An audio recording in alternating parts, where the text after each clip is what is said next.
And I have to wing it. Yeah. Coffee. I think we're live. Hello, everybody. Hello. Good morning. Are you out there? Hello. I put the link in the chat in case somebody wants to come in and talk to us because we got nothing. Yeah. It's definitely one of those Sundays today. It's early Sunday morning. I've been up to my neck in a commercial job that I've been trying to get done so that I can get to my comics. Well, I don't know if you know how that goes, but sometimes it gets pretty rough when you're like going, I need to work on my book. Yeah, no, for real. It's like me, I'm just rewiring and rearranging my office in anticipation of my new computer that should make making comics a lot easier for me. There we are. You're putting up a new system? Yeah. It comes Fridays, so I ordered it back in January. So I'm excited. Mike, I see you in the chat. Give me a thumbs up. We're going to run the opening and then we'll bring you in. Is that okay? Okay, good. We actually have somebody in the green room. Watch those Cheetos might be stale. Yeah. By the way, just so you know. All right, we got it. We actually have a couple people in the green room. I'm kind of happy. Cool. That's all good. We're going to run the opening and then we're going to start this show. Huzzah. Huzzah. Hit it. Could do that 30-second countdown. Isn't that obnoxious? That just I don't like that countdown. And I pop over to that. It's crazy music. All right. Here we go. I think. Maybe not. There we are.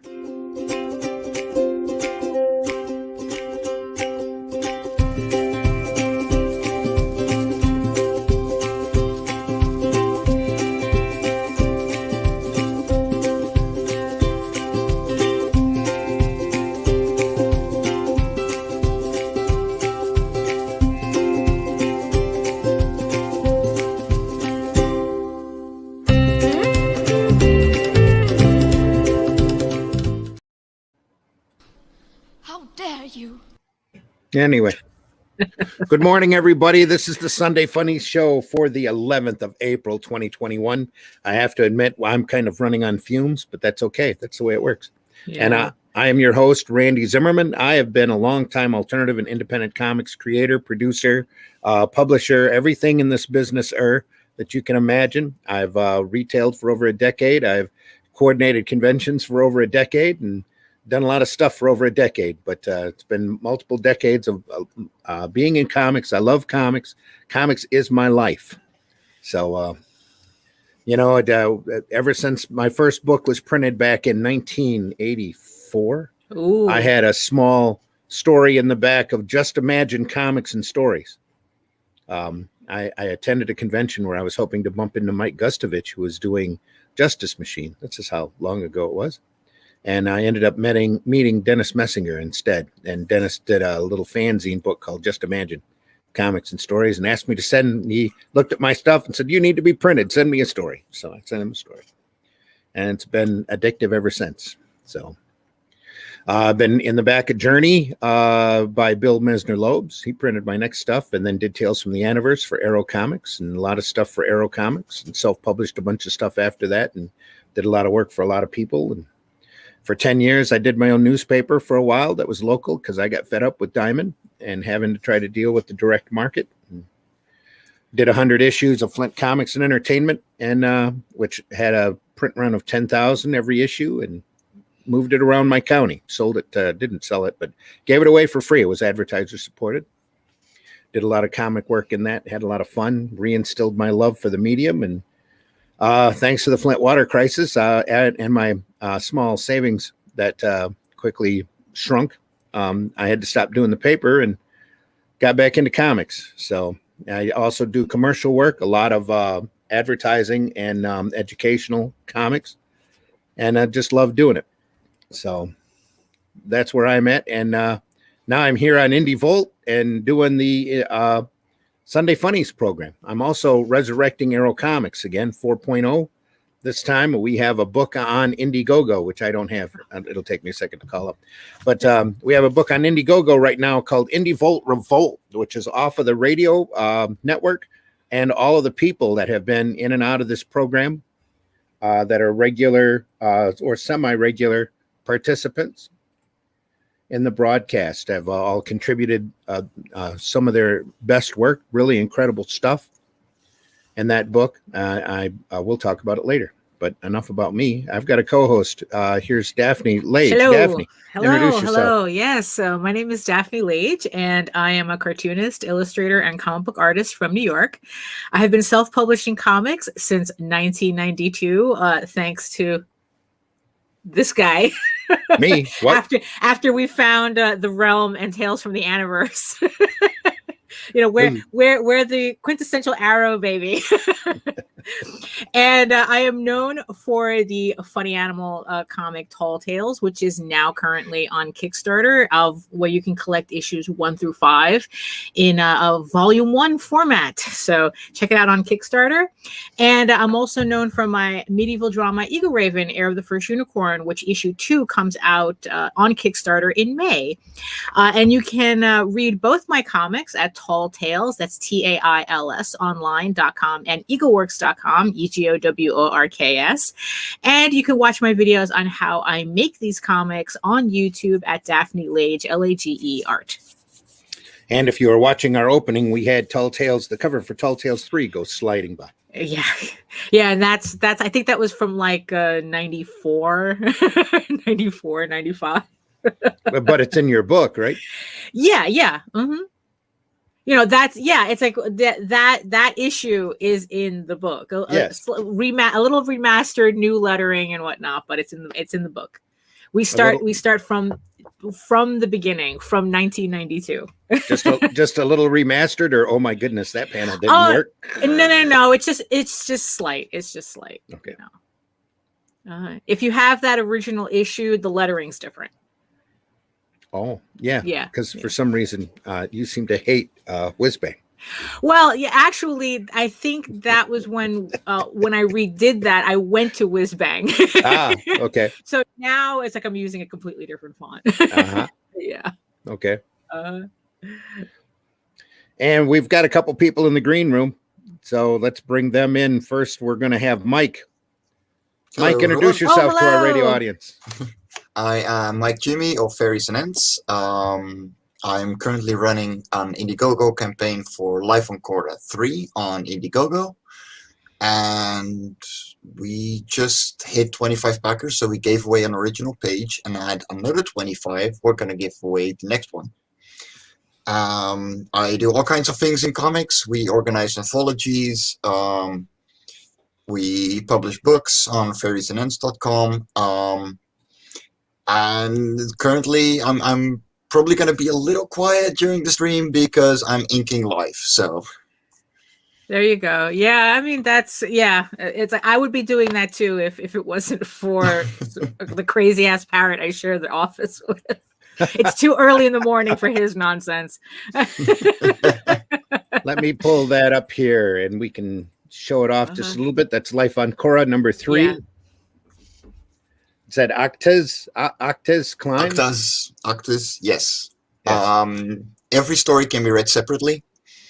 So you can pick up just issue number 3 or issue 1 and 2 with it. And you can pick up any one of them and they will just be a 32-page standalone story every single time. And I'm currently inking page number 19 of Live on Quora 4 because issue 3 has been done for a while. Cool. And can you explain again? Because I found it really fascinating the last time we spoke as to what the concept of Life of Quora is. Yes, please. It is a speculative biology series. So you have an ancient megastructure in the idea of the Death Star or the Bowl of Heaven, or all those kinds of sci-fi series, but we focus on the fauna of the world. So every single issue we're going to follow a new kind of creature that is and we just follow their lives, really. Some problems that they might have to overcome, or some parts of their society that they don't agree on, and all kinds of things, really. But the point is that that we want to build the world as much as the reader goes through it. So there's very little world building going on in the foreground, but there's a lot going on in the background for us. So at any point, it's really easy to just jump into and grab a very all ages story that's really easy to read. And the character we're looking at now is the main character in this issue, right? Yes. And how would you describe him? He is a silicone-based creature that lives inside a mountain, and in order to supply itself with nourishment, like water and all that kind of stuff, they shape the rocks in a humanoid shape in order to be able to move around and not overheat. But it's actually a completely different creature inside of the rock. Okay. Cool. And the Rockhola, which is the civilization that we're looking at here, are a hive mind sentient, are a sentient hive mind, essentially. And I'm sure you explain all of that in the book. So. Yes. So back in the, because this completely reminds me of, I mean, it's similar in tone, but it reminds me of a book called Afterman, which was a speculative evolutionary book, right? So yeah. that's what this reminds me of. Right. Well, I mean, I grew up with European comics, and that's very much what this is, and its style and everything. But the point is that I want to be the kind of comics that I grew up with, where you grab a book and you're gonna have the complete story done. Like you know that at the end of the story, that story is done, even if it's the same characters or different ones. And that's what I want to keep going when it comes to the kind of comics that I create. It's what I love, and that's what I do. Great. And that's Life on Quora 3. And how many days we have left on this? 10 days 10. left. 10 days. 10 days left. But at least you made goal, so that's always Yes. at least it's Yeah, now everything is just gravy after this. Yeah. Oh yeah. Uh-huh. Are you going to go on in demand after this? Yes. Or I'm going to fulfill in May, and until then we're going to be in demand. So okay. Cool. And joining us is Fantastic. Russ's Hat. Also joining us, Russs Hat. Mr. Russ Leach. Russ, introduce yourself to the listening audience. Hi, my name's Russ Leach, and when I'm not shouting at parked cars, I'm drawing comics. I hail from over here in the UK. I've had a long. I reckon I've done 35 years in publishing, design, and all kinds of stuff. I had a close shave with Marvel in the 90s, which didn't work out because I had to go and pay my mortgage. So more recently, I've been involved with things like Doctor Who, for Ben 10. I did a run for Marvel on some of their art books and did some licensed characters for them. And I've realized now that the only way to really do it, after doing some storyboarding for film, is to make my own character. So I did Only Death Can Save Us, and I am now exclusive with Arrow Comics. Well, you're still doing. You still have your in demand. Oh no! The nope. Exclusive, as in the reprint. So when we go to periodicals, when we go to floppies, it will be with Arrow Comics. Yes. But if you want to get the original format of the book, the original book is still available in demand. And all three books, which are going to be available through Arrow Comics, will have their original format in crowdfunding. So the idea being that people get this luxury version of the book, but they also, we also get it out to a much larger audience as well. The current book is still in demand, the first book, and this will be the last time you'll be able to pick it up in its current format. I may have a few left over for the second campaign if people want to catch up, but there will be no more reprints of this book in its format. We're doing really well. I've got up to 232 backers. Very, very pleased, very Sweet. happy. I'm so humbled by all the backers. I've had lots of responses from the book because it has hit people's doormats. I came out on time, which again is really important for anybody out there doing this. Make sure you hit your deadlines. I've had some great reviews from people. Very, very pleased, very happy. And Rick is currently in the process of writing the second book. So that will come out. The campaign for that will probably be in July, August time. Oh, wow. And right at the moment, I'm finishing up files for the first floppy, which is obviously the reprint of the first book. Mm-hmm. There will be some extras in there, and those extras will also appear in the second book. So anybody who's crowdfunding, you get everything. You get absolutely everything. And we take a subset of that and put that into the reprints. Right. So that's my focus at the moment. Right at the moment, before I get on to book 2, I am working with another creative, another writer called Joe. That's Joe Fulton, and we do a show together actually on a Thursday on YouTube. You can also find out more about that on my YouTube channel, Comic Book Black Belt, and we'll be doing a book called The Outliers. Both The Outliers and Only Death Can Save Us. There is a theme.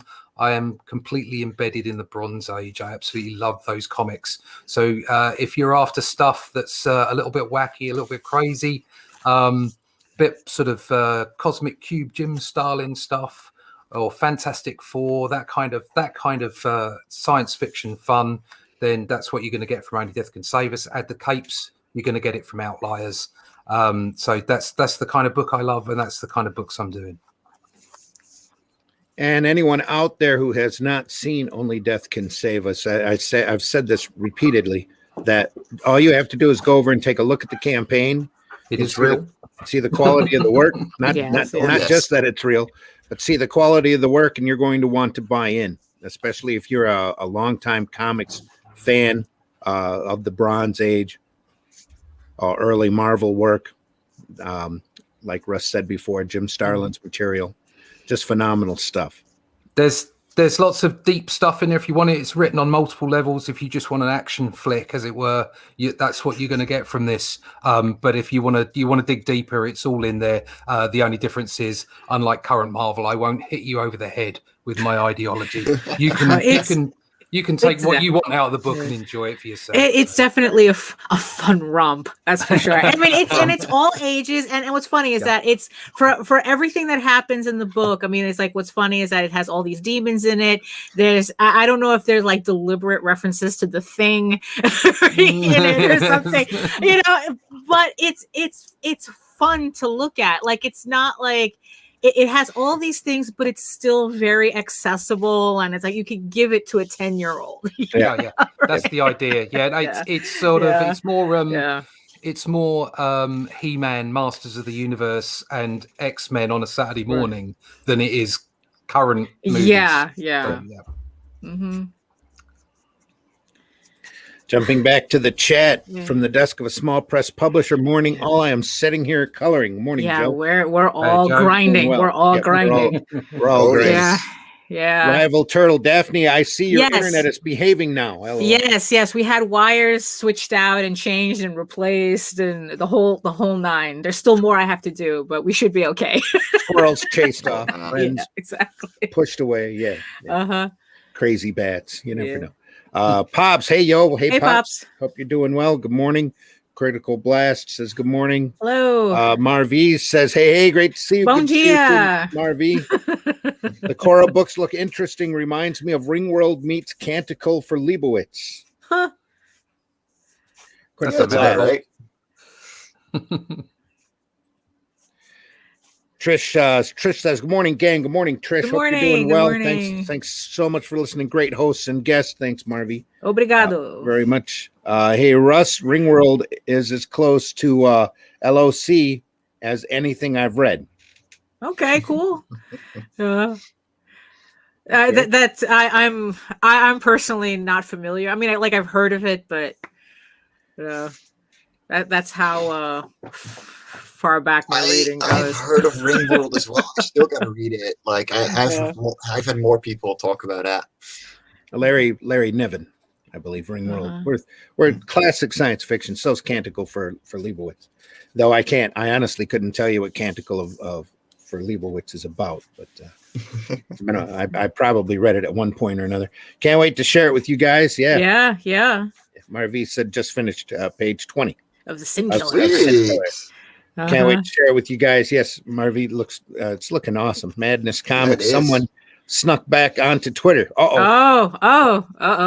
Okay, only Russ can save us. All right, Bob says CromCon that's coming up on the 24th and 25th of this month.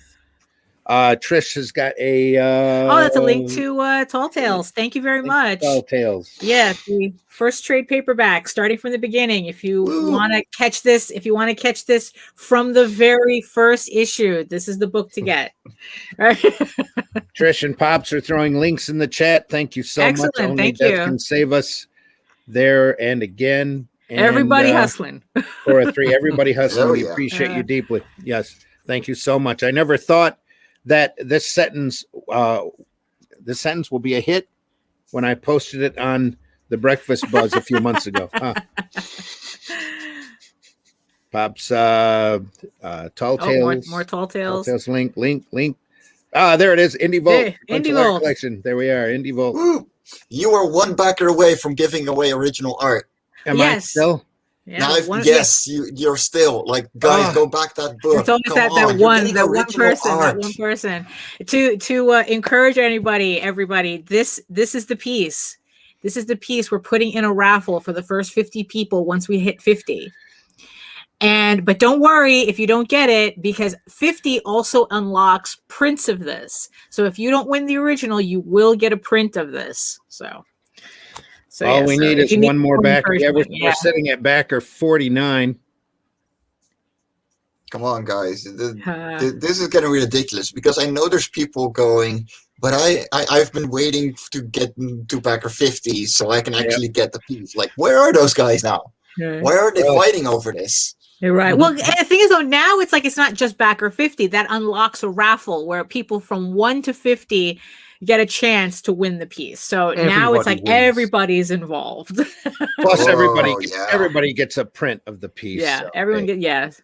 So everybody wins. Yep. You get a print, and you get a print. Exactly. Yep. And also, it's like the more backers, the thicker the book gets. That's over on Indiegogo. It's Indievolt, Revolt Sequential Art Collection. Take a look at that. Another backer adds another 10 pages to the book. So the book will be 130 pages long. All of the stories are in black and white, but they're all amazing. They're all meant to be in black and white. There's wonderful gray tones, beautiful, minute detail that color would literally make disappear on some. It's just every story in there is phenomenal. Every time I opened up a file, when somebody sent their story to me, it just amazes me the quality of the work that this book contains. And that's not just hyperbole. I've been doing this for a long time, and I've put together anthologies before, and this is, I think, the best quality one that I've ever been involved with. Really proud to be part of this. I actually believe that. Yeah. I mean, I've come to know most of the guys in there. It's insane what kind of quality I've seen come around. It's wow. Russ Why am I not American? Russ has a 7-page story in here that ties into Only Death Can Save Us. It'll be in color in issue 2, but it's in phenomenal black and white and gray tones in this book. And it's a bar fight, so it'll be great. Bar fights are popular. Bar fights are tight. We all love bar fights. Because coincidentally, my story's about a bar fight too. There we are. I'm not allowed to go in a bar fight, not unless I've got a mask on. Right. That's just dull. and we wouldn't want to be in a bar fight with you anyway. Like just the other day, me and Michael Odin were trying to do the math as to what our per mile pace would need to be to outrun you. No, you And don't your need a kung fu lot. prowess. You don't need a lot. I decided a long time ago that standing and fighting was what I was going to do, and Right. so I don't do the running thing. No, Oh, if okay. I can't catch you by the end of the dojo, I don't bother. Get on Ring World, Larry Niven, great series. Yep.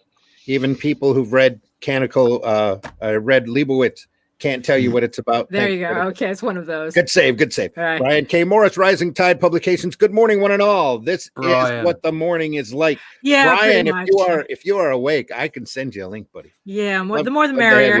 More the merrier. Yeah. Everybody loves Brian. Get in here, Brian. Marv says 49 backers from the desk of a small press publisher. Says Brian, the link is in the beginning of the chat. Yeah, if you want to jump in. There it's Joe's helping us out. There we go.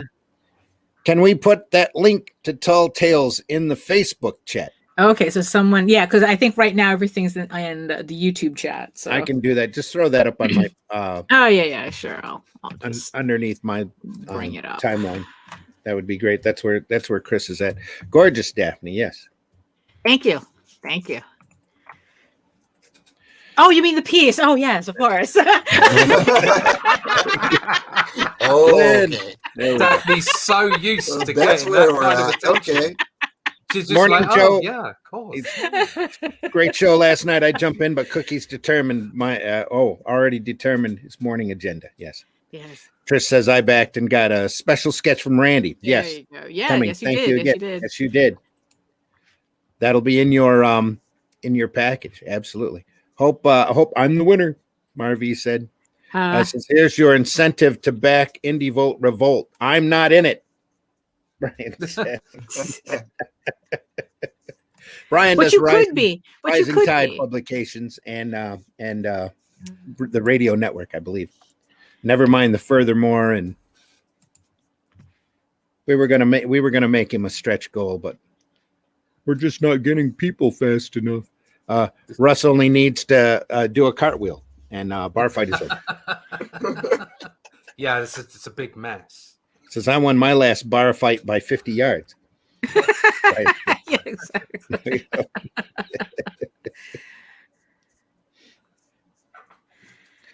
Okay, what's happening? What's going on? Well, everyone's working, obviously. So, Everyone's working. so what's okay? So what's on the table for everybody? In the chat there. What's on the table for everybody? There we go. This is on the table right now. Page 19 of Love on Quora 4. That's awesome. Keeping it moving, right? Oh God, Yeah. tell me about it. I got like 5 more scripts ready. I'm going insane. At least. So you're way ahead. Okay, That's part of the fun. That's good. Yeah. Well, my writers are way ahead. I'm way behind on that. Perspective. nothing like backlog and deadlines to motivate you. Yeah, Absolutely. that's true. Oh, That's God. true, yeah. I have connection pages. Connection pages. Yeah, so the way it works for Arrow Comics is that we have 32 pages of content. Yep. Oh. Mhm. So I have 22 pages of strip. So book two and book 3 will all be 66 pages of strip. So that they all work in, or ish, it could be 22, 23 pages per section. So in my first book, I didn't write it in that way, or Rick and I didn't put it together in that way. So what I've done is I've added some connection pages in that will be in the reprints, and then will be also in the second book. So everybody can see exactly what happened, because obviously this is a developing story as far as the production is concerned, the story of production. So the first 2 pages have been changed up, and I've added in. Let me learn that. Oh, look at that! Look at that! Oh, Boom. nice! Look at that! That is just sweet. So you've got that, and a sequence, another 2 with war and famine, and that, and also I've just had the cover sent off to get coloured as well. Sweet. So, Ooh, nice. So things are occurring. And if you want a preview of what that cover art looks like, I actually posted it over on Arrow Comics 4.0 on Facebook. So you can jump over there and take a look at that. Yeah.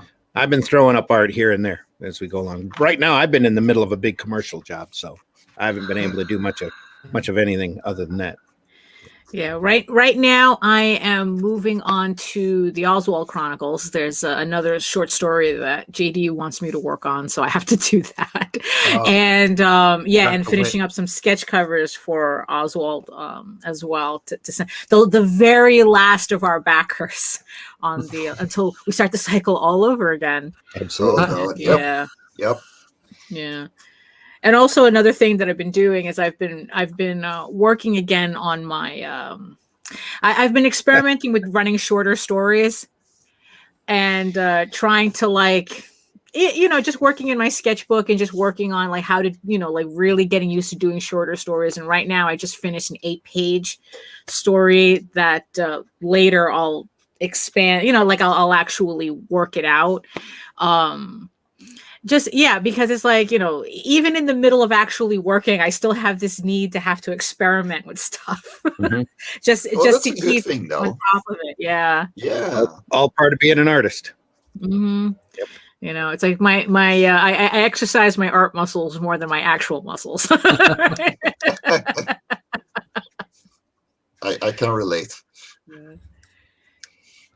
Brian K. Morris says, okay, if enough people back this amazing Indievolt publication, I will fall to my knees and plead with Randy to let me write a story for the book. Oh, there you go. There you go.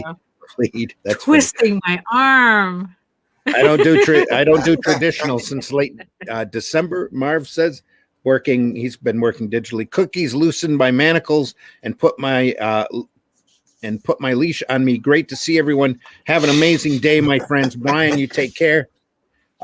He did say she had already made his plans, so we've got to hang out and draw someday all together. Absolutely, that would be cool. Absolutely. Yeah, I actually missed that. I don't think I've done that since college. Oh, you mean physically?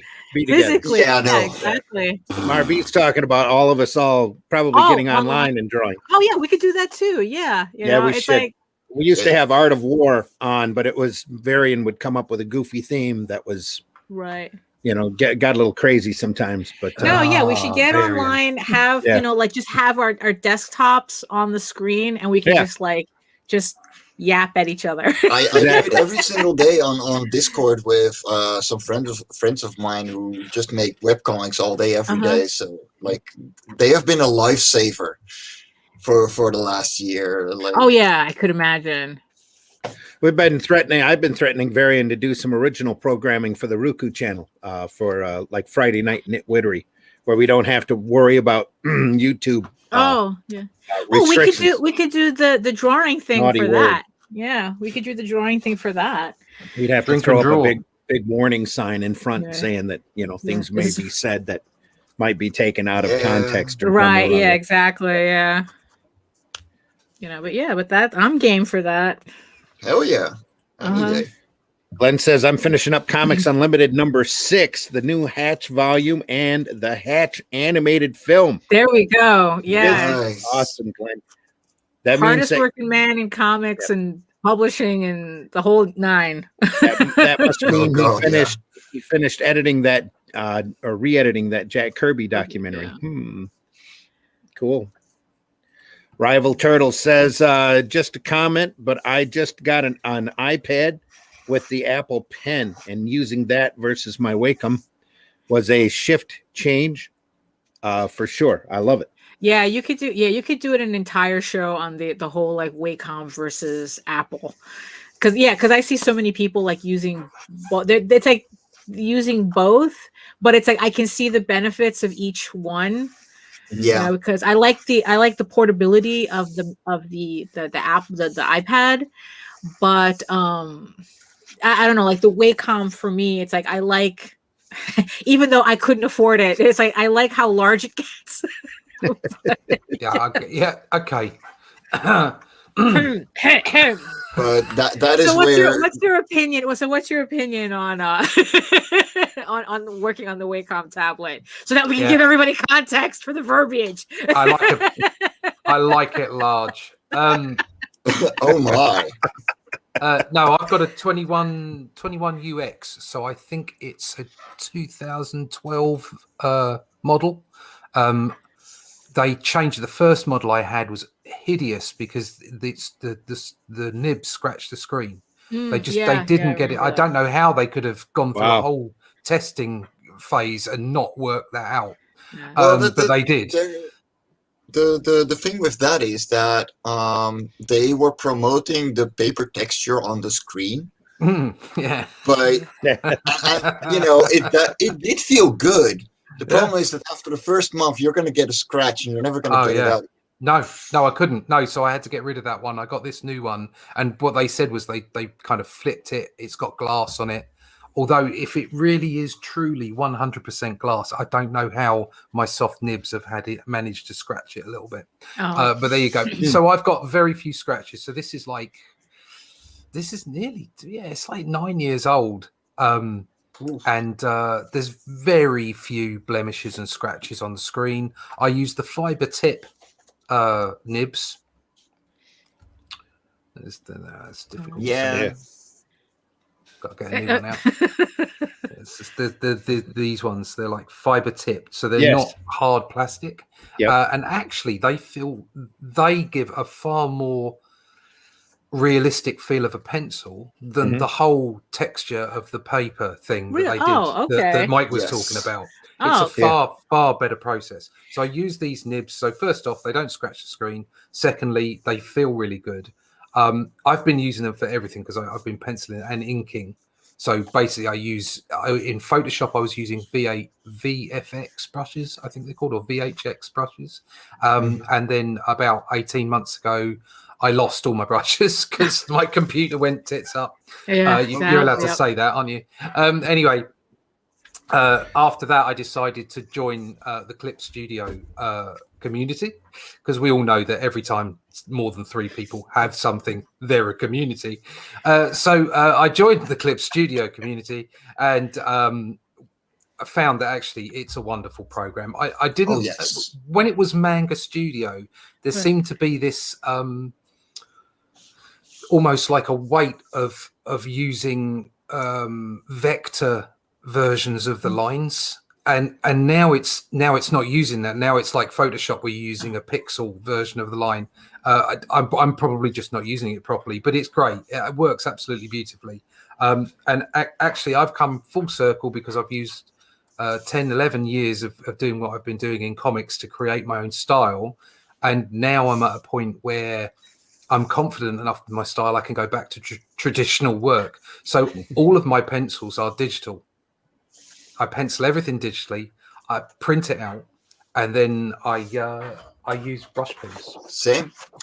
Yeah, it's and the Pentel. I'm using the Pentel. I got them too. I got a rather lovely one the other day. I don't know. Cambio. I don't know that one, but no. Hit me up on that because, I don't like these. They're okay. I got a really fine one, and that works. That's really good. I can't get the fine ones. We only got the bold ones, and it's it's really easy to fill up an entire page in black with it, but that's about it. Yeah. These I got the Tombow Fudensuke. Uke is block. Fudensuke. I don't know. Anyway, they are pit artists. They are. The pit ones I use. Yeah. Lines like this here. So all the all the little bits there. You can't really get close to the camera, but they are superb for that. So what I do is I tend to use either one of these 2 brushes for thicker lines and for folds in fabric, that kind of stuff. And since we are on the Indievolt radio network, we should tell everyone to go over to indievolt.com. That's right. And look for that link for Blick Art Materials. Yes. Blick Art Materials. Yes. And check out all those art supplies over there. And do we still get the free shipping for orders over $45? I believe so. I think it's $30 or $45, probably $45. Buy those That is materials. worth it. Yeah. That's worth it. And I use for the Tombow yeah. Tombow for the finer stuff. So I've got a range of brush pens. I also use the Pentel Pocket brush pen, which I have 2 of these. These are lovely. These are very yeah. nice. Yeah. I've seen them around, but and they come the Pentel. What you can do is you can refill them, but do not remove the valve. Okay, don't do that. Don't do that, because I've seen a video where they say, "I'll just take the valve out." I'm like, "Yeah, but it's just goes everywhere." Don't do that. You can. I've got some. Unless you enjoy that kind of thing. Well, I mean, flash. You can buy. Literally syringes with very, very fat needles. So they're not actually needles; they're just delivery tubes. And you can fill up your Pentel brush pens, or you can just buy cartridges for the pocket brush pen. Very cheap, not bad at all. But I have got something else coming, and this is the most expensive brush pen I've ever bought. On the back of that's how it works. That's how it escalates. Yes. It's become an obsession on the back of somebody else's suggestion, and that's 45 quid, so it's like $60. Whoa. And I can actually go and get a refill system for it as well. So either that's going to be the best brush I've ever bought, and that will be it, and I might even do some finer stuff with it, or I'll just carry on with a combination of the Pentels and the Tombows and see how that works. The thing is that when I use the brush pens, I always have an issue with the nibs splitting, the brushes splitting. Yep. Is that me, or is that something that happens? It happens. Okay. All the time. Right. All the time. Like no matter how light I try to keep my hand, it's like I'm barely through a page and the nib is splitting. Yeah, the only thing that sometimes helps a little bit is taking clear nail polish, putting a little bit on the tip, and swirling it, on a piece of paper, so the nail polish gets off again. But don't do it too often, because you're gonna bite into the plastic that the hairs are made of. Because they're nylon, aren't they? Yeah. Right. Yeah. But if you can buy a finer brush, you can get one of the finer ones. They work really well. So I will report in on my next brush. There we go. Hey. William Pace says, "Hey, Volters and Revolters." Hello. How you doing, William? Thanks for listening. The brush, the fiber tips, I got those from Amazon. ivalturtle. They're fairly straightforward. Right, because I was also about to ask about the Wacom fiber tips, right? That's the one that you changed, because I'm seeing them on Amazon too. I figure like they're kind of all the same.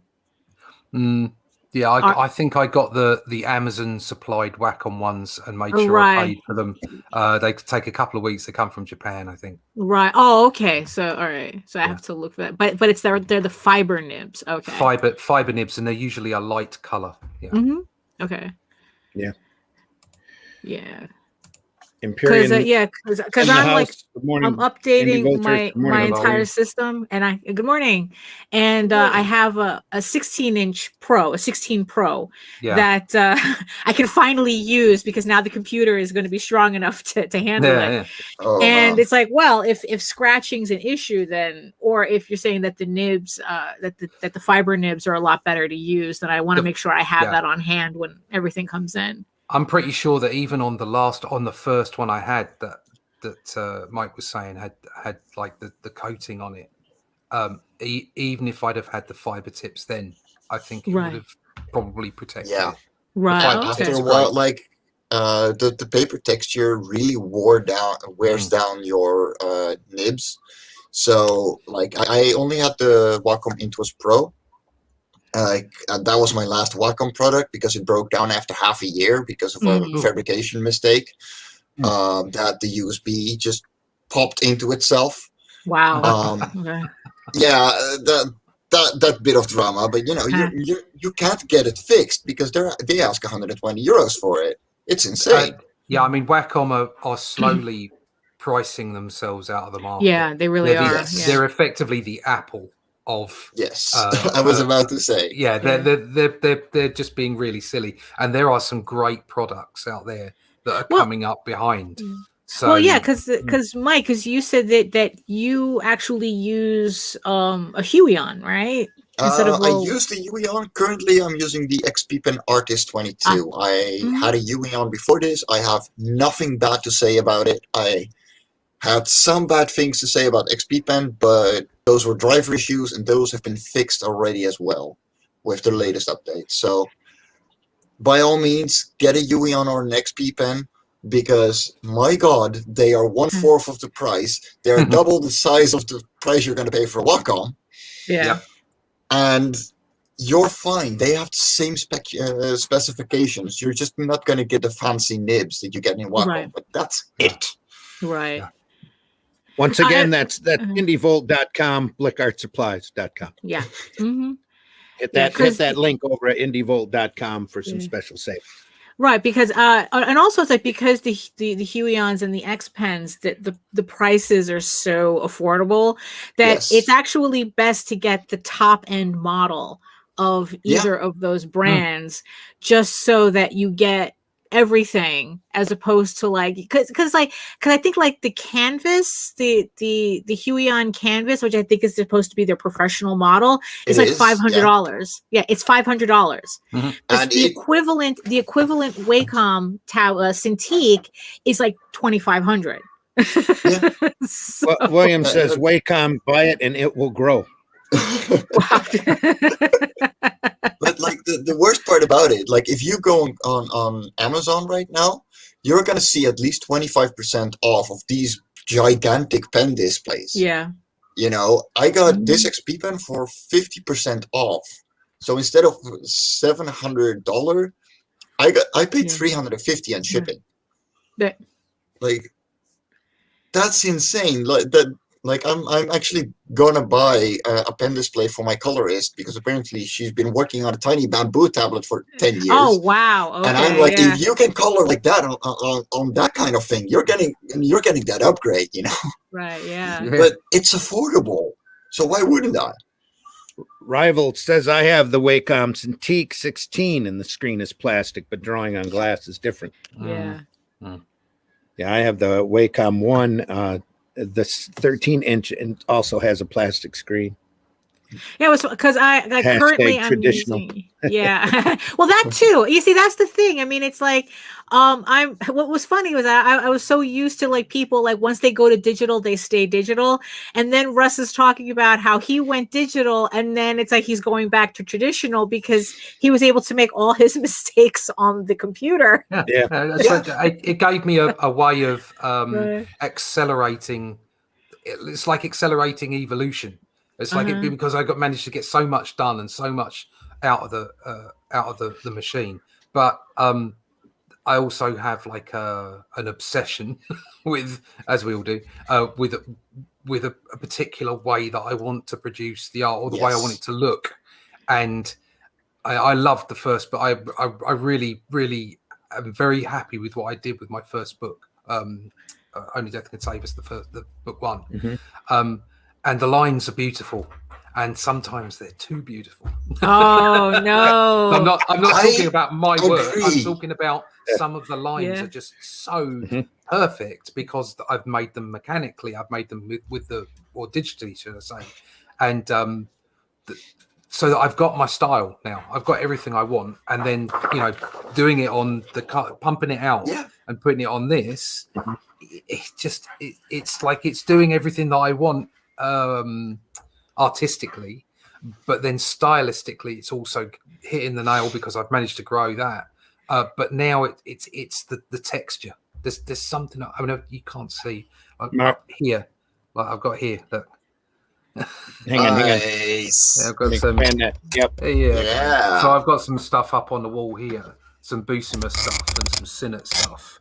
And if you look closely at the work, just with as with all ink work, you can see the imperfections. And that's kind of, in some ways, it brings the piece to life without you actually knowing it. It's a very subtle thing.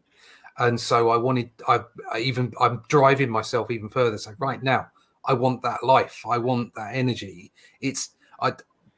Yes, I can always bring more. There's always more to learn. There's always a better artist to be. I've got so much more ahead of me than behind me. That's the nature of being an artist.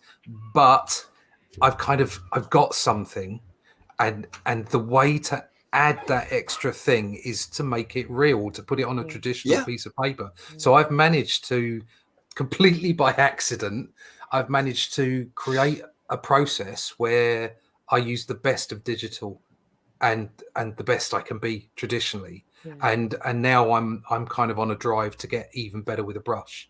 I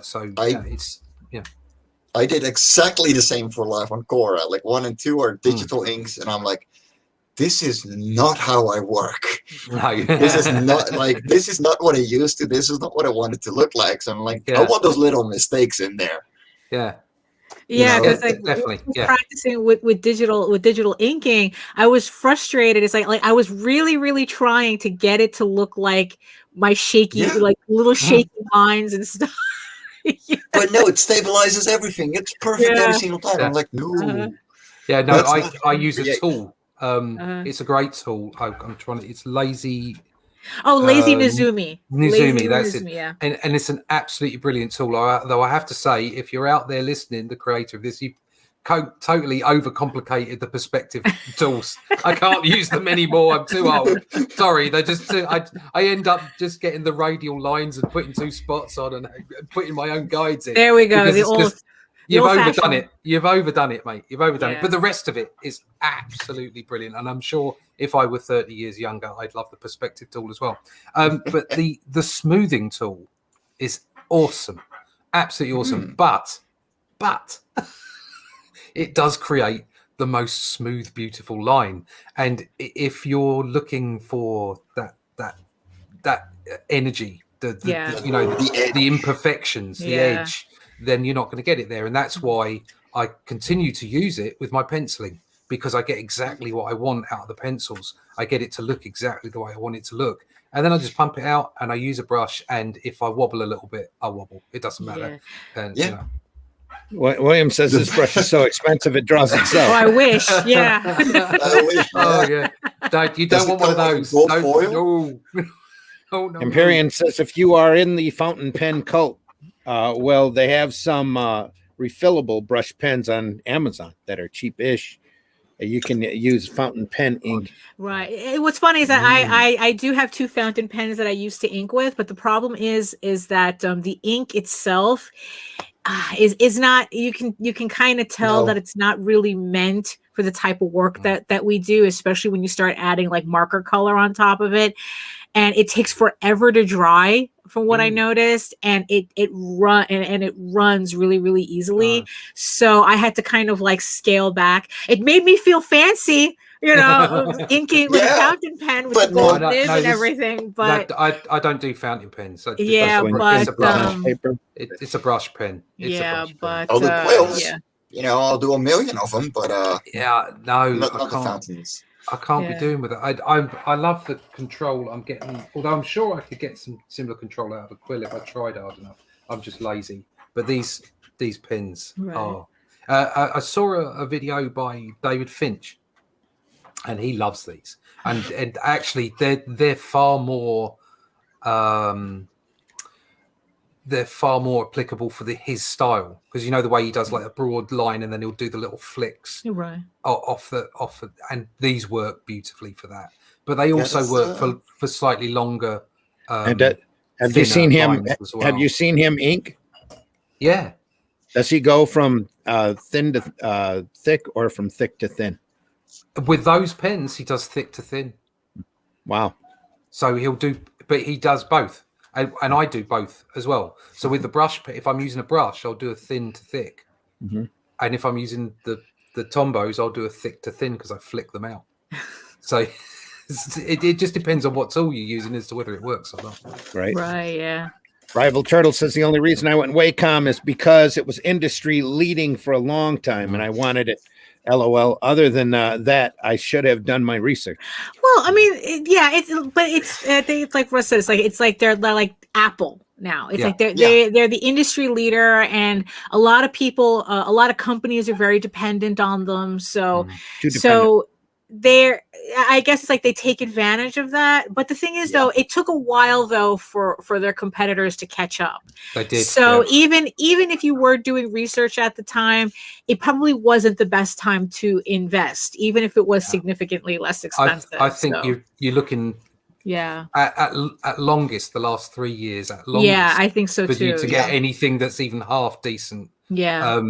And in the last 18 months, you've seen a bit of an explosion of product. Right. And it's not just about whether you can draw on the screen. There's like pressure, levels of pressure and the angle of the pen and all kinds of things that Wacom had absolutely nailed down. So don't ever knock yourself for having a Wacom because they are fantastic. Right, exactly. You built something solid. That's not the issue. Exactly. He says, I don't like anything bamboo. I got a bamboo pen for the iPad and it sucks. No, if you have an iPad, I think you just get the pencil. Just get an Apple Pencil. Yeah. Exactly. Yeah. I've never used a pad. I used one once and then I never used it again. That's for sure. It's not something that I ever thought I could do. I was only ever interested in drawing directly on a screen because it's as close as you're going to get to drawing a real, on a real piece of paper. Yeah. And obviously, you can jump and shout and say, "Oh, traditional is best," or "digital is best," or whatever. Use the tools that are around. Use them as you need, as you see fit. And I used it in a particular way, and it absolutely worked for me. And it doesn't mean that you can't go backwards and forth. Right? Using, Exactly. The different modes, whatever it takes to make what you want to make. That's the most important. Yeah. And Wacom is great. Like purely from a really sort of guy nerdy techie thing, if I could get the 32-inch of the big oh my god, but I can't even fit one on the desk. So welcome to heaven. But no, I can't fit it in my desk. Oh no, I did research on that, and they said there is such a thing as too big. I would think so too. Be drawing too big. Yeah. No, I went with the 21 Cintiq. Yeah, and I thought it would take me forever to get used to it, but after my first job, I was hooked. They're brilliant. Especially for commercial work, you can just knock it right out. Yeah, I think if you're working in a studio, we're then giving you 32 FXs or whatever they are, and that was a Mac. That shows my age. If they're giving you a 32-inch big broad screen Cintiq and they're funding it, great, go for it. Absolutely, yeah. But the chance on someone else's time.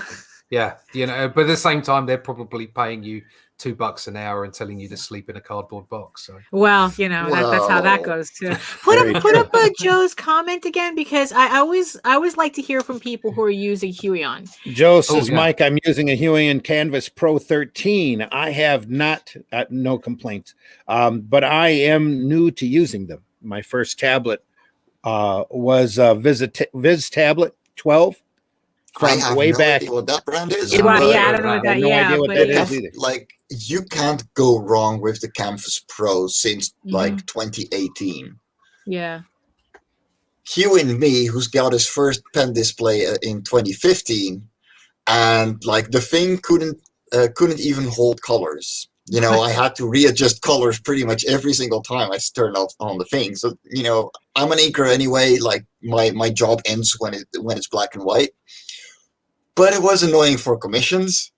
But yeah, with the XP pen right now, I did have to adjust the colors. I did have to calibrate it and everything. Like, Wacom does this for you.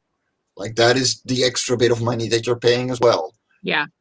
But like within a week, and after filling in all the little things that I needed for it, it has increased the workflow so much from just knowing that I'm working on a solid machine. And I got this one in 2018 as well. No issues since then at all. And I'm pretty sure that they're only going to get better, because this is the second to last design that they have. And the one right now is, it doesn't have a battery in there anymore, so you don't have to recharge it like I do. The cables are on the side, which is always which is always better. And just the features that are putting in there, it's insane. So yeah, go for the cheaper option. You're fine. Ueon and XP-Pen are well versed in what they're doing right now. What I'm waiting for is to have like an iPad, a 22-inch iPad. I mean, at what point does this stop being an iPad and just being a computer? Exactly, but I don't want to have that to like link the Microsoft Surface? I was about to say. Yeah. I don't want to link my computer up to my Cintiq. I want to have a bigger drawing board, and on my drawing board have a slab of a computer monitor. Oh, I get it. Yeah. Next to my inking and everything else that I do, and just have a bigger drawing board, get rid of my desk, and go back to having an old drawing board like I used to have. That's what I'd like to do, but it ain't working that way. So as we pass the top of the hour, we want to remind our listening and viewing audience that you are watching an episode of Sunday Funnies for the 11th of April 2021. This has been the Art Supply Hour. Yeah, well, you know what? Look, that's this is the process. This is how we do this. We're talking about bringing comics. the fun back in funny books. Yeah, this we're showing you. We're talking about how the sausage is made. Yes, with all the little green bits that you hope that are herbs. Right. The Flock comic says, "Hey, Russ, can't wait to get the Batman print you did at the auction." Ooh. You did a Batman. Russ stays oddly quiet. I sent that. If that's the same person, I sent that out last week via Royal Mail and sent out the link. Oh well, yeah. The shipping is If it's going to the States, it's in Pittsburgh. Yeah, probably. Right now, it's in Pittsburgh. It's sitting there. And it's heading your way, Flock Comic. I had to follow up this morning with some packages going to Sweden. That's two was in Pittsburgh. Anyway, that too. No. I think it takes about a week. So it should be with them very, very soon. Should be there anytime. Good to hear. Russ is coming home. I know. He'll be drawing on a piece of board with a pencil. And yes, those perfect lines are just too perfect. Yeah. The mistakes can be the best part. Yeah. I mean, I'm so on this 12-page short story that I'm working on, which the whole thing is an experiment. The whole thing is like doing the short story, doing a story with minimal dialogue, telling, two people talking, doing the Wally Wood method, that whole thing. And one of the experiments that I was working with is that whole dealing with, especially with backgrounds, like when backgrounds are too ruled, like if I'm using, like you can tell when someone is overruling a background, and that's what I was doing for the longest time, and it always bothered me that it's like I wanted to try to get like a more organic feel for a background without it looking like I had a stroke doing it.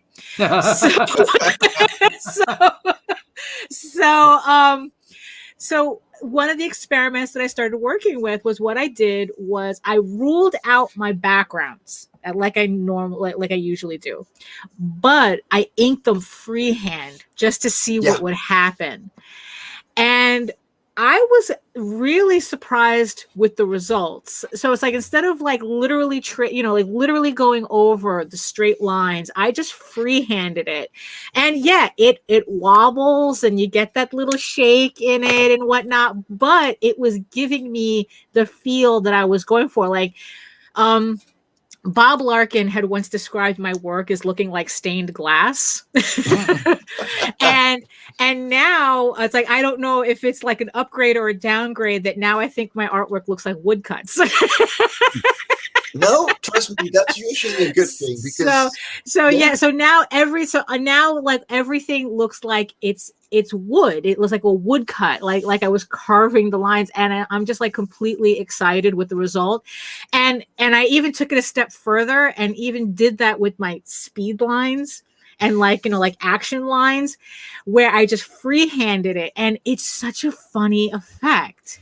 Yes. Where it's like, it's not perfect, but it really adds something to the piece. Like that's what I was looking for. Like, it doesn't look like ruler. One second. Yeah.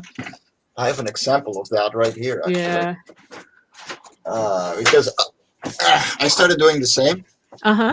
So like the pencils are digital and just a parallel line tool. Yeah. And then in traditional, it's just freehanding it all the way with Right. all the Yeah. street lines. Because it makes it just so much easier. And hold on, where is it? Where did it go? Oh yeah, this was the page that I think you posted online the other day, and I'm like, wait, who is this little guy? This is Calais, and this is the main character of Live on Quora 4. Oh, there you go. So yeah, that's actually the previous page that I finished, and now I'm done with this one. Yeah. So if you're having an issue, it's like don't be afraid of freehanding something. You might get a result you're not expecting. It's like, I mean, unless you're doing like skyscrapers or something, you can kind of. But even then, like that little bit of wobble, especially like if you're doing the one strong line, like there's still gonna be little wobbles because of panels and stuff. Like you can put those in, like break the line up a little because it's gonna look a lot more natural and a lot more like it's alive. Right. Oh yeah, and that's the thing too, everybody. Use your entire arm. Oh god. Yeah, don't keep it on your wrist. Just when you do those lines, use everything. Don't do want to hurt yourself. Don't play badminton. No, don't play badminton, please. Don't hurt yourself. First of all, you're gonna wreck your arm within an hour, and second of all, it doesn't like it. If you want to make a longer line with that, it's not gonna work, man. It just doesn't work that way. Yeah, that's a whole. You can do a whole other episode about just how not to hurt yourself drawing. Oh dear Lord, yeah. Don't do it upside down. Prevails. Yes. Yeah. Should dedicate a Thursday morning to that. Just to add a note, Batman left the country on Wednesday, so he's on his way. He's on his way. I don't believe he's in the air anymore. He must be somewhere in the US, so he should be with you early next week. Told you he's in Pittsburgh. Probably. Yeah. I think is that a major hub? Because you're not joking when you say that everything ends up in Pittsburgh. Because not when it comes to U.S. mail. No, it is a major hub. Yeah. Right. Yeah. I can mail a letter to Varian, who's 40 minutes away from my house to the south. It'll go to Pittsburgh before it goes to Varian. Yeah. I actually had like 3 people mail me after the last anthology for the creators. And they all went like, why is my comics been stuck in Pittsburgh for a week? I live in California. I don't know. Bob in Pittsburgh needs to stop reading our books and get the thing out there in the mail. Buy your own. Move it along, Bob. Your own books. Come on. We're all waiting.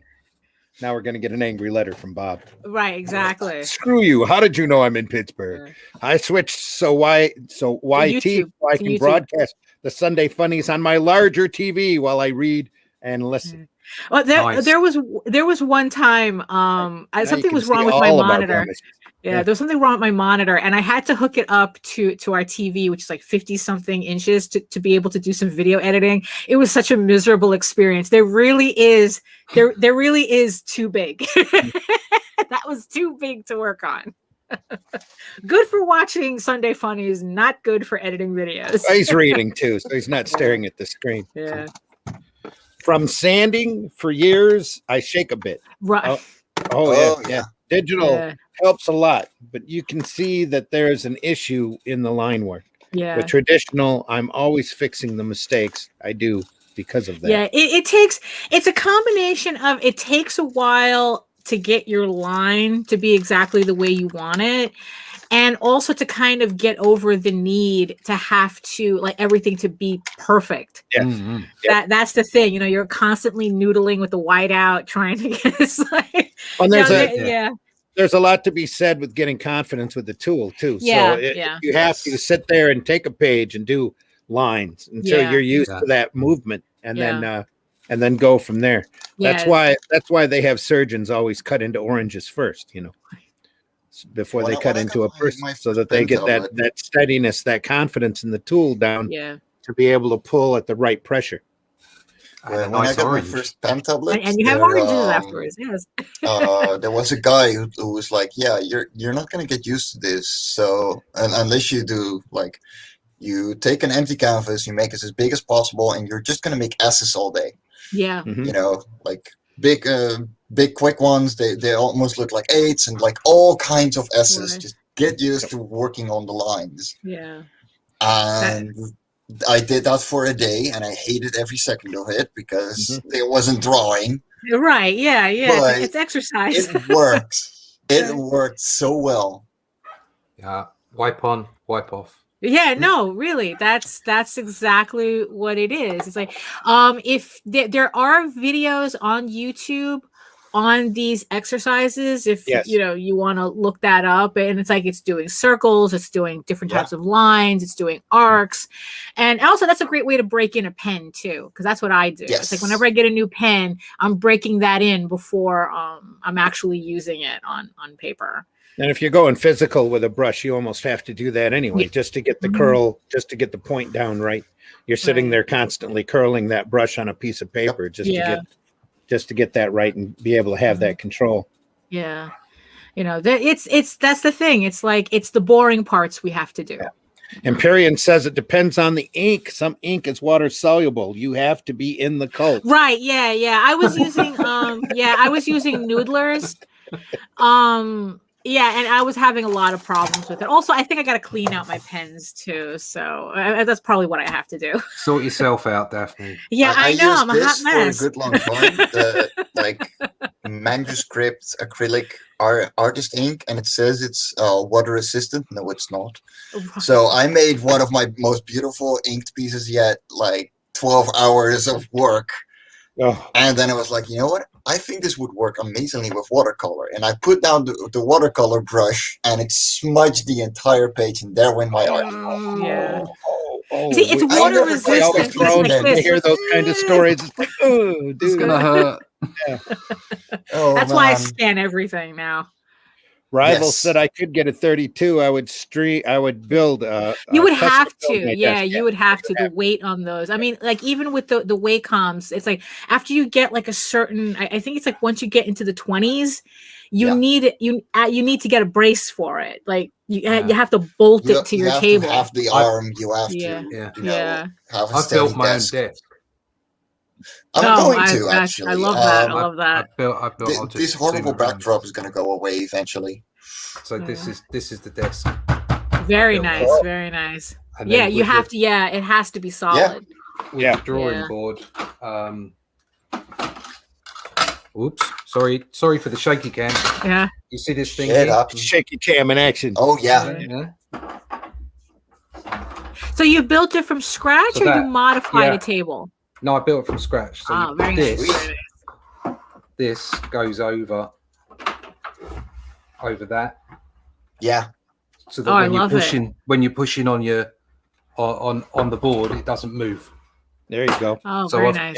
So I flip between the Wacom and I built that as well. I should have enlarged that. Very nice. Very nice. Instead, now we're looking at your library. What is that? That's my library. That's half my library. There you go. So did you keep the wood natural because that's the look you were going for, or you just figured screw it, I'm done? Screw it, I'm done. There you go. My roomie moved out. There's some tags still up there. I need to sand them off and wax them up. And it's like, no, I'm done it. I built the bloody thing. Come on. My roomie moved out a couple of weeks ago, and there's going to be a U-shaped desk all around that room. Oh, yeah, I got so many plans for that. Like, the pen display is going to be worked into the desk as well. Yeah. And because, like, currently I found this desk at a thrift shop for really cheap, and it's really, really nice, but it's very limiting in my space. Hello, John. We are now joined by Mr. John Celestri. John, introduce John. yourself to the listening audience, please. Good morning, everybody. I'm John Celestri.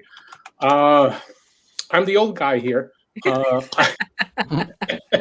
He just thinks he's the old guy here. Old guy. I've been an animator and comic book creator since 1974, 75. I've animated the initial opening, the appearance of Boba Fett in the Star Wars Holiday Special. I've animated on He-Man, She-Ra, Rock and Rule, Dragon's Lair, Space Ace, Batman commercials. I've done comic books on my own, and I'm now totally into the the comic book world, which is where I started when I originally I wanted to go, but there was no place for me, so I wound up being an animation, and that took me 45 years to get here. So going full circle. Yeah, yes, exactly. A long way around. There I am. Oh my God. I still use all the traditional stuff. I mean, I even have a pencil box. Love it. Love it. Oh, lordy. Look at that. Black wings, blue pencils, number twos, number ones, what have you. And even a mechanical pencil. I've got a mechanical pencil. I know that you guys were all talking about your various iPads, Today's the sausage. screens and whatnot. Let's see. Take a look. See over here. That's where I am. Where that's my gig there. Nice. That's it there. I've had that table. For many. I've had that. Yeah. Really jealous. That disc is from Raggedy Ann and Andy, 1975, 76, 77. Wow. And so I've got here, right there is the, I'm pointing with my pointer, but you can't see why I'm pointing. But right above it is my, where I've got, what is it, a Logitech camera. I'll be doing down shots and so on and so forth. And the closest that I come to with an iPad right now is, let's see here. This is my iPad. Right there. Oh man. Blow that up so that you can show everybody. Okay. This is my iPad. There we go. The pegboard, awesome. yeah. Yeah, that's about it. I try and keep everything. I'm so used to drawing for a big screen. And here's the thing.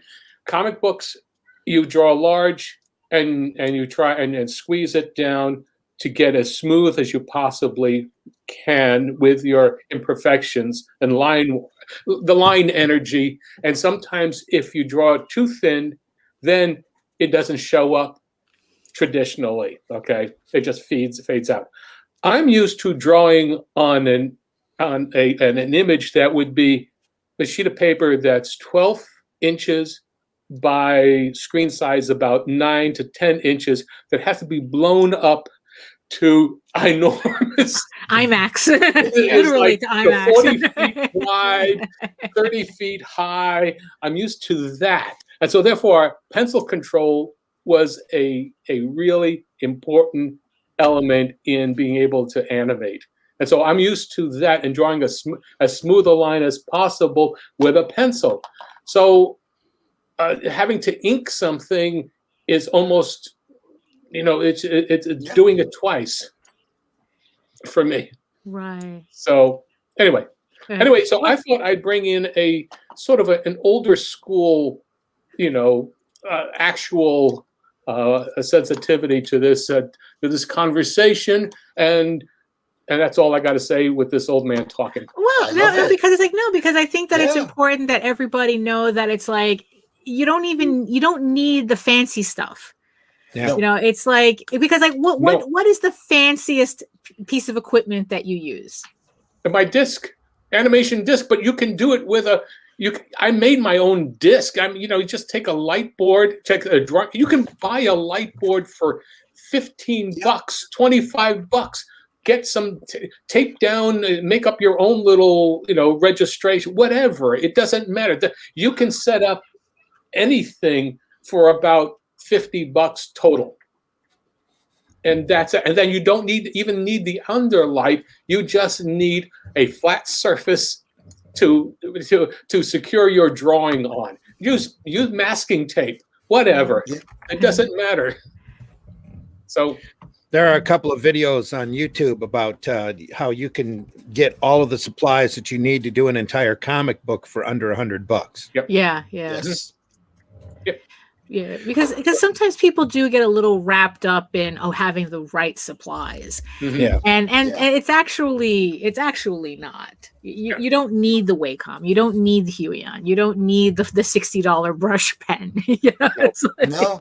yeah. Just, you One of need a these. pencil, Yeah. a paper, a piece of paper, and a bit of imagination. Like, Yeah. John you knows. don't Listen need to all that John. much. Uh-huh. I tried the 24-hour comic challenge, and I had my 3 paper, which was my standard size, and I cut it up in four squares, and those were my pages, and I had to work really small, and I hated every second of it. After a while, I got such a big headache that I just stopped. But it felt really good to be that limited and still trying to put together a complete comic in that tiny size. And yeah, the simple stuff works just fine. You don't need the fancy, like, tools make half the trade, but that doesn't mean you need them. No. Right. Yeah. You could take anything that any drawing that you can make that's clean, whatever, to buff it down with a kneaded eraser. Make sure that that as much as possible, and even then, allow it to happen. Allow those those incidental lines that show up. So what? Scan it. I've got a $50 scanner. That's what I use.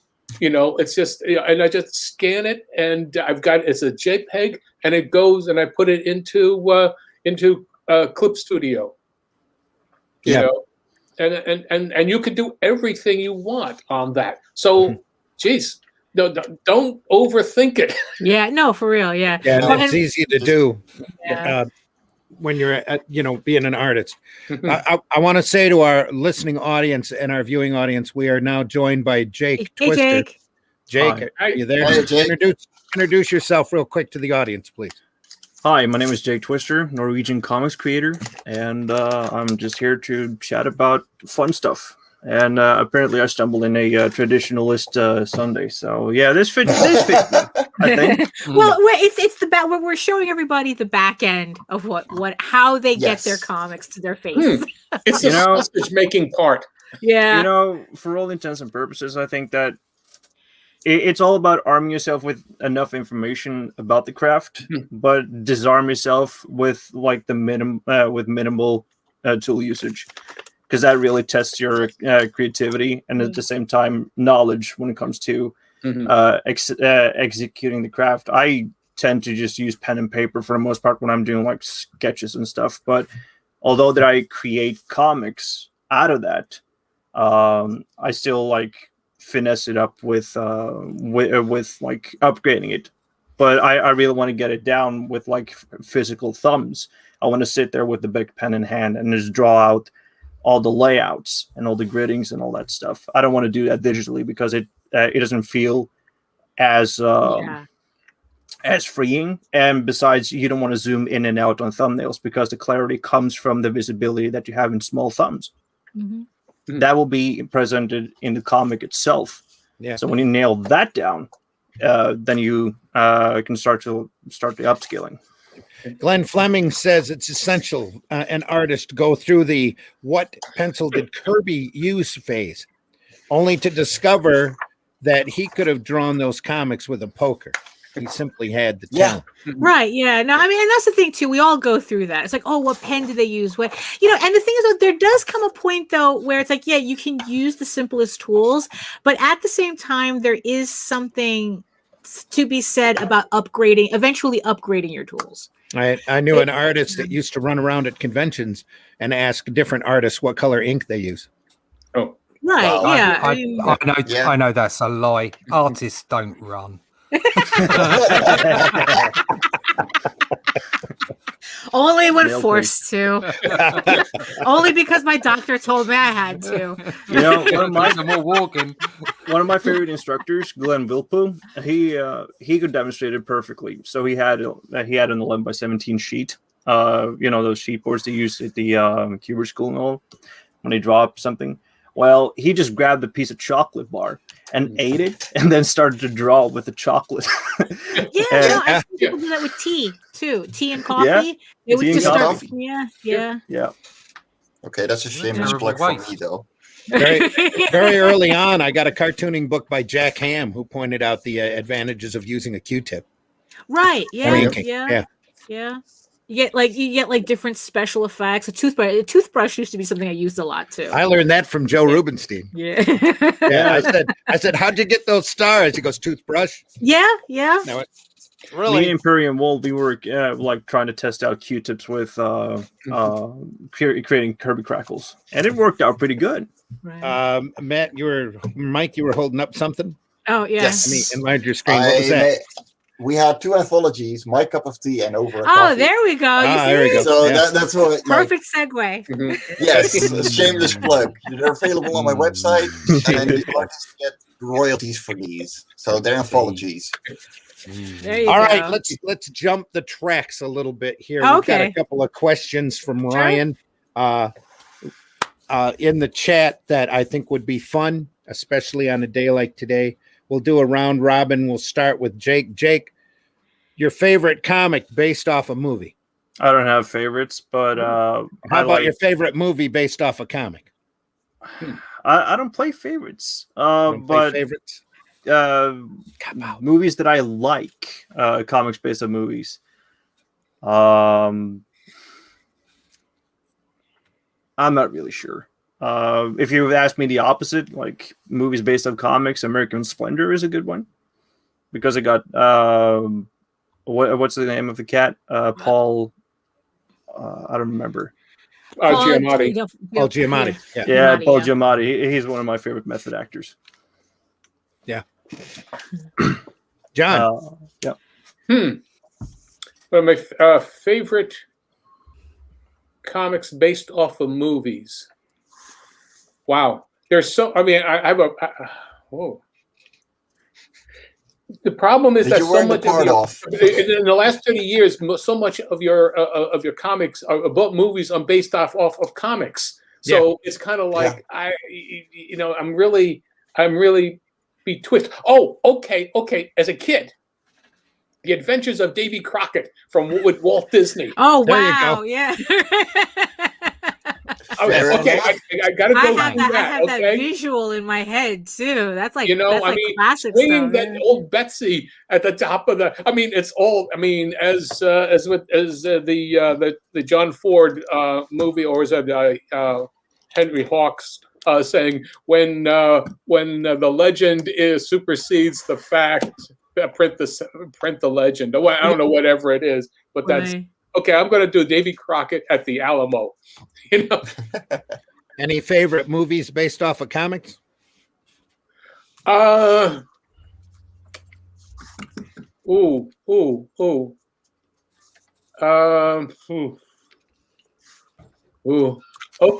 I would say Men in Black.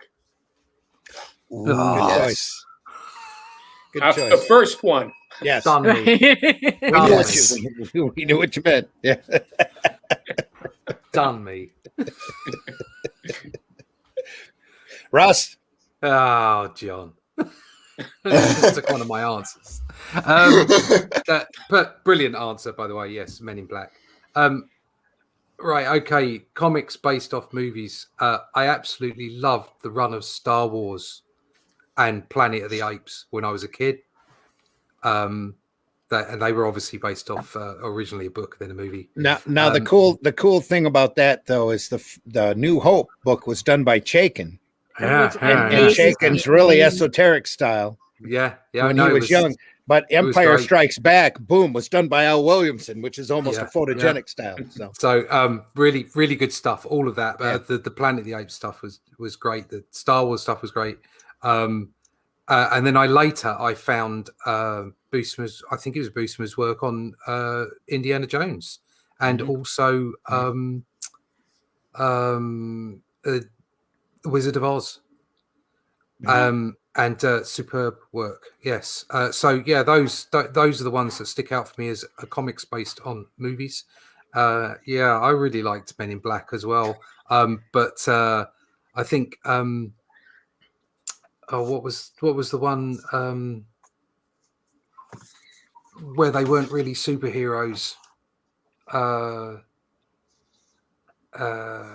was it called? Mystery Men. No, Mystery Men was very funny though. I like that. No, it was the second one had Ace Ventura in it. You know, Kick-Ass. Kick-Ass. Yeah, I actually thought Kick-Ass was quite good. I thought it was a pretty good representation of the comic. So you know, and the comic for me, it wasn't one of my favorite comics. I wasn't, in love with it or anything. I just thought it was okay, but I thought they did a really good job of it. And it's not easy to do a good job of comic books. I really enjoyed all the Marvel Universe, the MCU stuff. Well, 90% of it, shall we say, I enjoyed, but it wasn't 616, and you have to approach it from a perspective of this is a version of the Marvel comics for the general public, in the same way that Nolan did Batman. That wasn't real Batman. That was Nolan's Batman. It was brilliant. It was fantastic. I loved it, but it wasn't really Batman. It was 007 in a bat costume. It wasn't really Batman, but it was great. I absolutely loved it, and I really loved the MCU stuff. But you got to say, it isn't 616. No matter what that Disney want to tell you, no what rubbish they want to shovel you. It isn't 616. It's like the Ultimates version, and there's nothing wrong with that. It's really good stuff. So it is really difficult to make a good superhero movie and not ruin it. But Kick-Ass was a really good comic conversion, I think. Yeah. The better Millar movie, because Wanted, way off the rails when it came. The only good thing in Wanted was the bit where he hit him with the keyboard. And all the keys came out and said "screw you" or whatever it was on the keyboard. That was funny. I enjoyed that. That was just a personal thing. But no, the rest of it was pretty pap. Yeah. Mike, any preferences? Comics based off movies. Yes, I have the Dark Crystal creation myths. Wow. Yeah. Why is that so you, Mike? I don't know. Maybe because so you. Brilliant. And everything were a gigantic inspiration for life on Quora. I don't know. Maybe. Well, that's true, because there was I think it was the World of the Dark Crystal too. That did like went through the flora and the fauna, and that's definitely on brand for you. I haven't gotten that one yet. I'm actually seriously looking for issue 2 of this one, because there's 3 parts and I've got 1 and 3. Yeah. And it's impossible to find. The only one that I found was a very crappy second-hand soft copy of this, and I'm like, I want a hard copy. Run over by a truck. Like, come on, I want. Get the crappy soft copy, because that's the one you can flick through. Yeah, Mary's in the house. Good morning, Mary. Fair. Good morning. Hope you're doing well. Yeah, but if you can find that book, The World of the Dark Crystal, they did a reprint of it, so hopefully you could find that one easier. But you'll love that. That's definitely up your alley.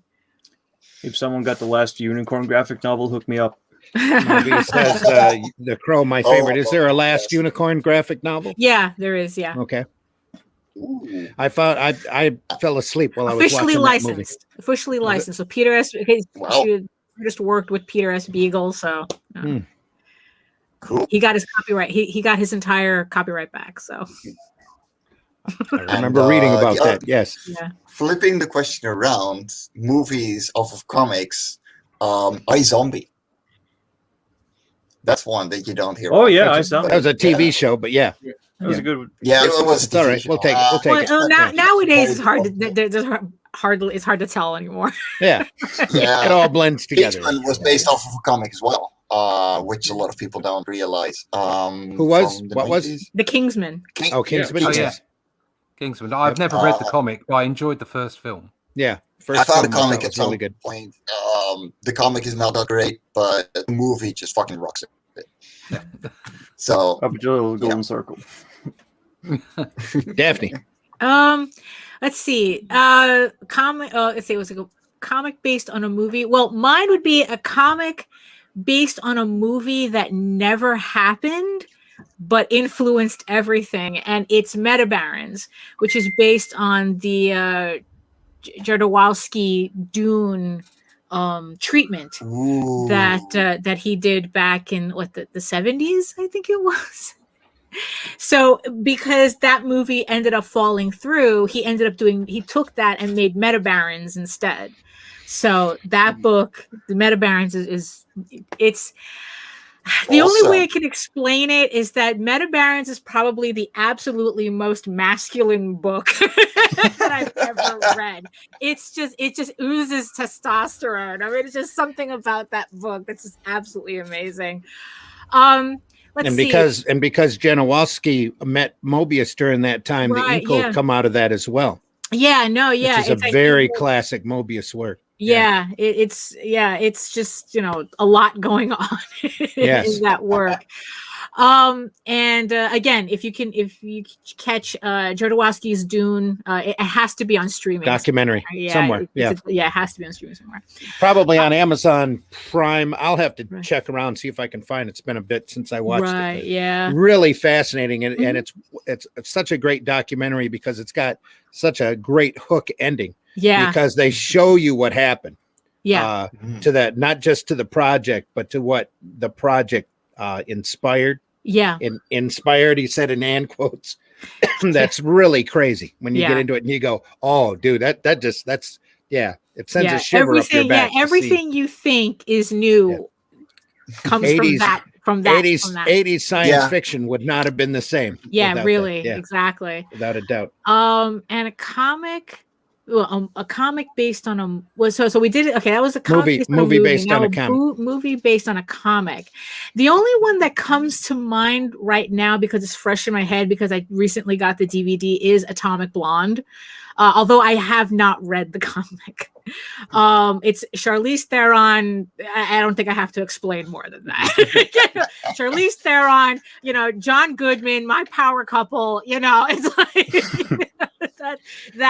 what was cool about that movie is that it had a female running through the macho action flick. Yeah, because it's the same producers as John Wick. Yeah. So the joke is that is part of the John Wick universe. Mm-hmm. But I mean, it has like the grimiest fight scene at the very end that I mean, because it's funny because it's like there's just something very realistic about it. So it's like it comes off as really grimy and not sexy, and it's just fascinating to watch. Like so Atomic Blonde would be mine right now. John. Yes, I have Daphne. You made me think about a movie that was never made. Right. Okay. Back in 82, 83. I'm chuckling. Come on. I'm sorry, John. I'm chuckling because I know we're getting a great story here. Go ahead. Okay. I had left Nelvana and I was going around. I went and spoke with. I got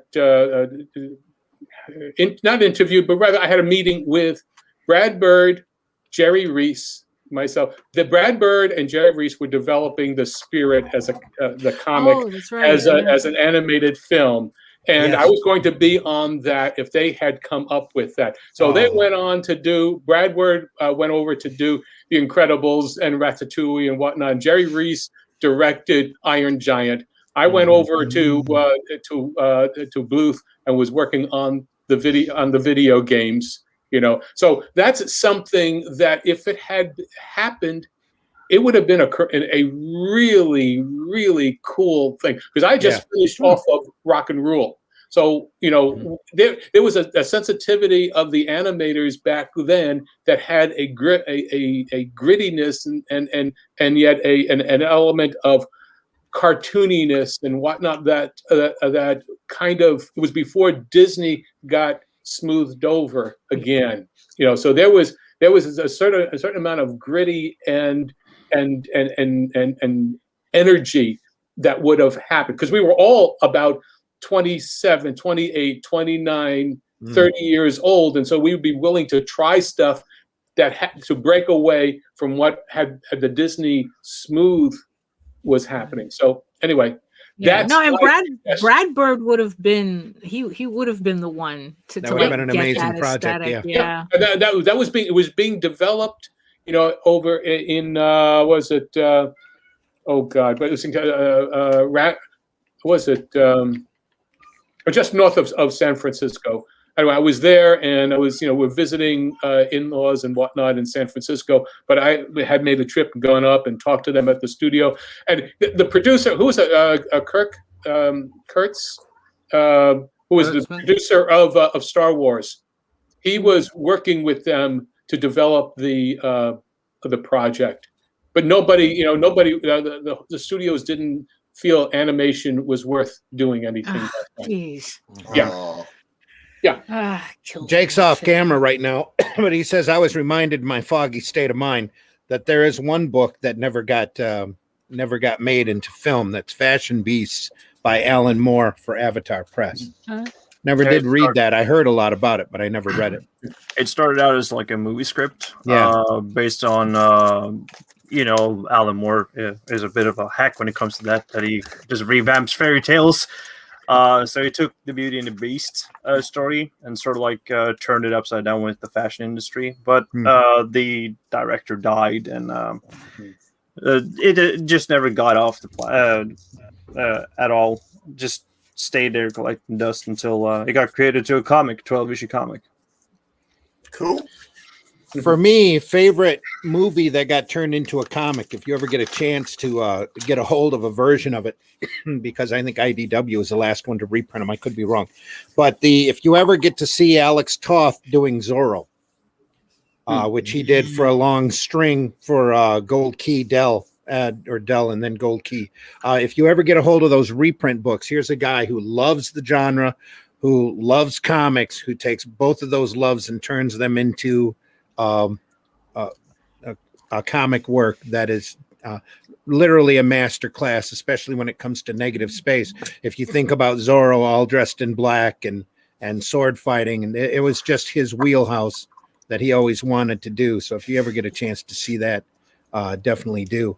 As far as movies or comics into movies, the one thing that surprised me, except for the ending, was that Zack Snyder was able to adapt Watchmen as much as he did, for as far as he did, up until that flop of an ending, which if he'd have kept to the comic, I think would have made a much better statement than the movie that he did.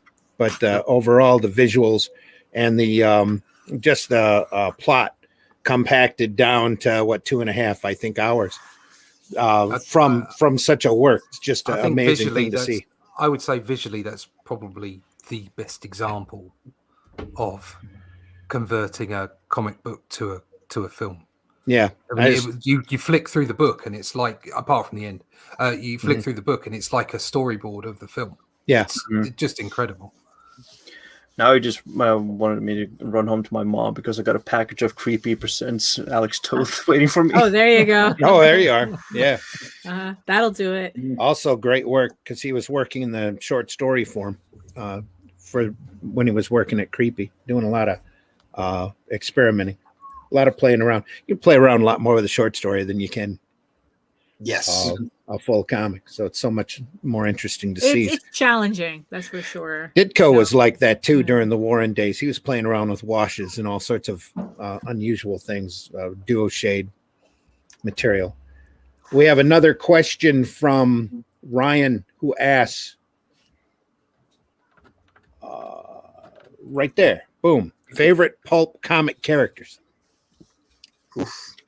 Conan. I could see that. Conan, definitely Conan. Storm? That's my boy. What? Storm. Oh, You don't know those From the comics? Well, they're Dutch. From the X-Men? What? No. No. This is from a European comic series. 1 second. Proper comics. Proper comics. I'm that's sorry, the thing with European comics. We need the visual reference. yes. Sorry, I don't have the seniority card to pull out favorites on the pulp front. But the thing is, though, you're That's because you're so young, Jake. Yeah. So And we hate you for it. expand your reading. There's so much great Well, stuff you know what? out No, there. I don't hate you for your youth. No. Because you know what? I need the wisdom that I gain to appreciate what we're doing. Oh, that's pretty. now. Yeah. Oh, Yeah, bless. they are absolutely beautiful pages. Yeah, that's just Banger beautiful. Yeah. colors. Damn. Well, I did wrap up. That looks like a prime example of European comics. Yeah, in my no. mind. Yes, Oh, look, yes, there's it a Russs is. panel right Yeah. there. It has Yep. at least 37 people in it. Yeah, It's by Don Lawrence, and the lettering is the dialogue is by Martin Lodewijk. So it's Dutch writing. is it I'm not Dutch? sure if it's That's- translated. I was gonna say Don Lawrence. Didn't he do Modesty Blaze for a bit? I was about to say, does Modesty Blaze count? Because that was pretty impressive. And She's Garth, really amazingly pulpy. Yeah, yeah, and Garth, I think, that's Let quite me cool. see. that's a movie that I'm shocked hasn't been made yet. Yeah, because it's yeah. so well, not just well done, but the whole idea behind that and the characters is just phenomenal. Well, the trouble is, if you were to do Garth now, it'd be toxic masculinity. Well, yeah, but I was Oh, God, talking yeah. I was talking Modesty Blaze. Oh, because Modesty it's- Blaze, right? Yeah, Yeah, the characters on there are so well defined. So and that would be something you could just take one or two of the strip stories and just adapt them straight out, and they would still transfer over. Literally, if you've never read any of the Modesty Blaze comics, there's plenty. Titan did a whole reprint series. I think they reprinted everything in the run. I wouldn't be surprised if IDW might have adapted them. Probably, maybe not. But you can find them out there. They're well worth your time to read. Even at comic strip pacing, the stories are incredibly tight. The relationship between Modesty and her second is just phenomenal. I can't remember the guy's name right now, but he's a specialist in knives. Modesty is pretty much a writer of wrongs, I guess you would say, but she has such a long and tainted past that she's seen it all, she's done it all, and then when they get into a situation now with her and her second, it's literally old hat to them, to the point where they just overrun everybody. Were you It's, referring to Secret Agent X9? Pardon? Were you referring to Secret Agent X9? No, are you talking They got shared universes. Oh, yeah. Okay. I was talking Modesty Blaze. Yeah, they got shared universes with X9 or Agent X9. Okay. I'm not familiar. Yeah, you know what's funny is that with because Russ mentioned toxic masculinity and whatnot. I mean, I don't know. I got plenty of it. Yeah. No, because what's funny is like going back to Meta Barons, it's like it's chock full of it, because I mean it's literally a plot point, But the funny thing is like me personally, I mean, the messier a character is, the more I'm attracted to that character as a character. So it's like this whole trend to want to like smooth out all the edges and to like, I find that more offensive. It's like, no, give me garbage people. Yeah. I you want know, to see garbage people. Randy was saying, why don't they just take a few of these strips from Modesty Blaze and they would make a great film? And he's right. He's absolutely right. But the trouble is with writers these days in Hollywood, they don't want to take something that's been done and really good they'd rather put their own self into it. Yeah. Oh yeah. And teach you something that they think It's is like, correct, no, it's like, rather than entertaining you. So And that, well, entertaining, air quotes again. yeah. I mean, because there was something That's a problem I had with my last agent. He was farming stuff around in Hollywood and putting his own little individual stamp on it. Oh It's yeah, like, no, he was dude, thumbprinting it. that's not how this ought to be working. Yeah, because there was a quote that someone had posted, and they were talking about how the reason why people, like, the thing that people don't understand about villains is about humanizing villains. It's not for you to, like, you know, to say that their behavior is okay. It's to kind of like to show that it, depending on your situation, you could be like that too. And a lot of people actually fear that. They fear that idea. So that's why everyone wants, there has to be a redemption arc. Everyone has to smooth the edges. You have to remove all the garbage aspects of the personality.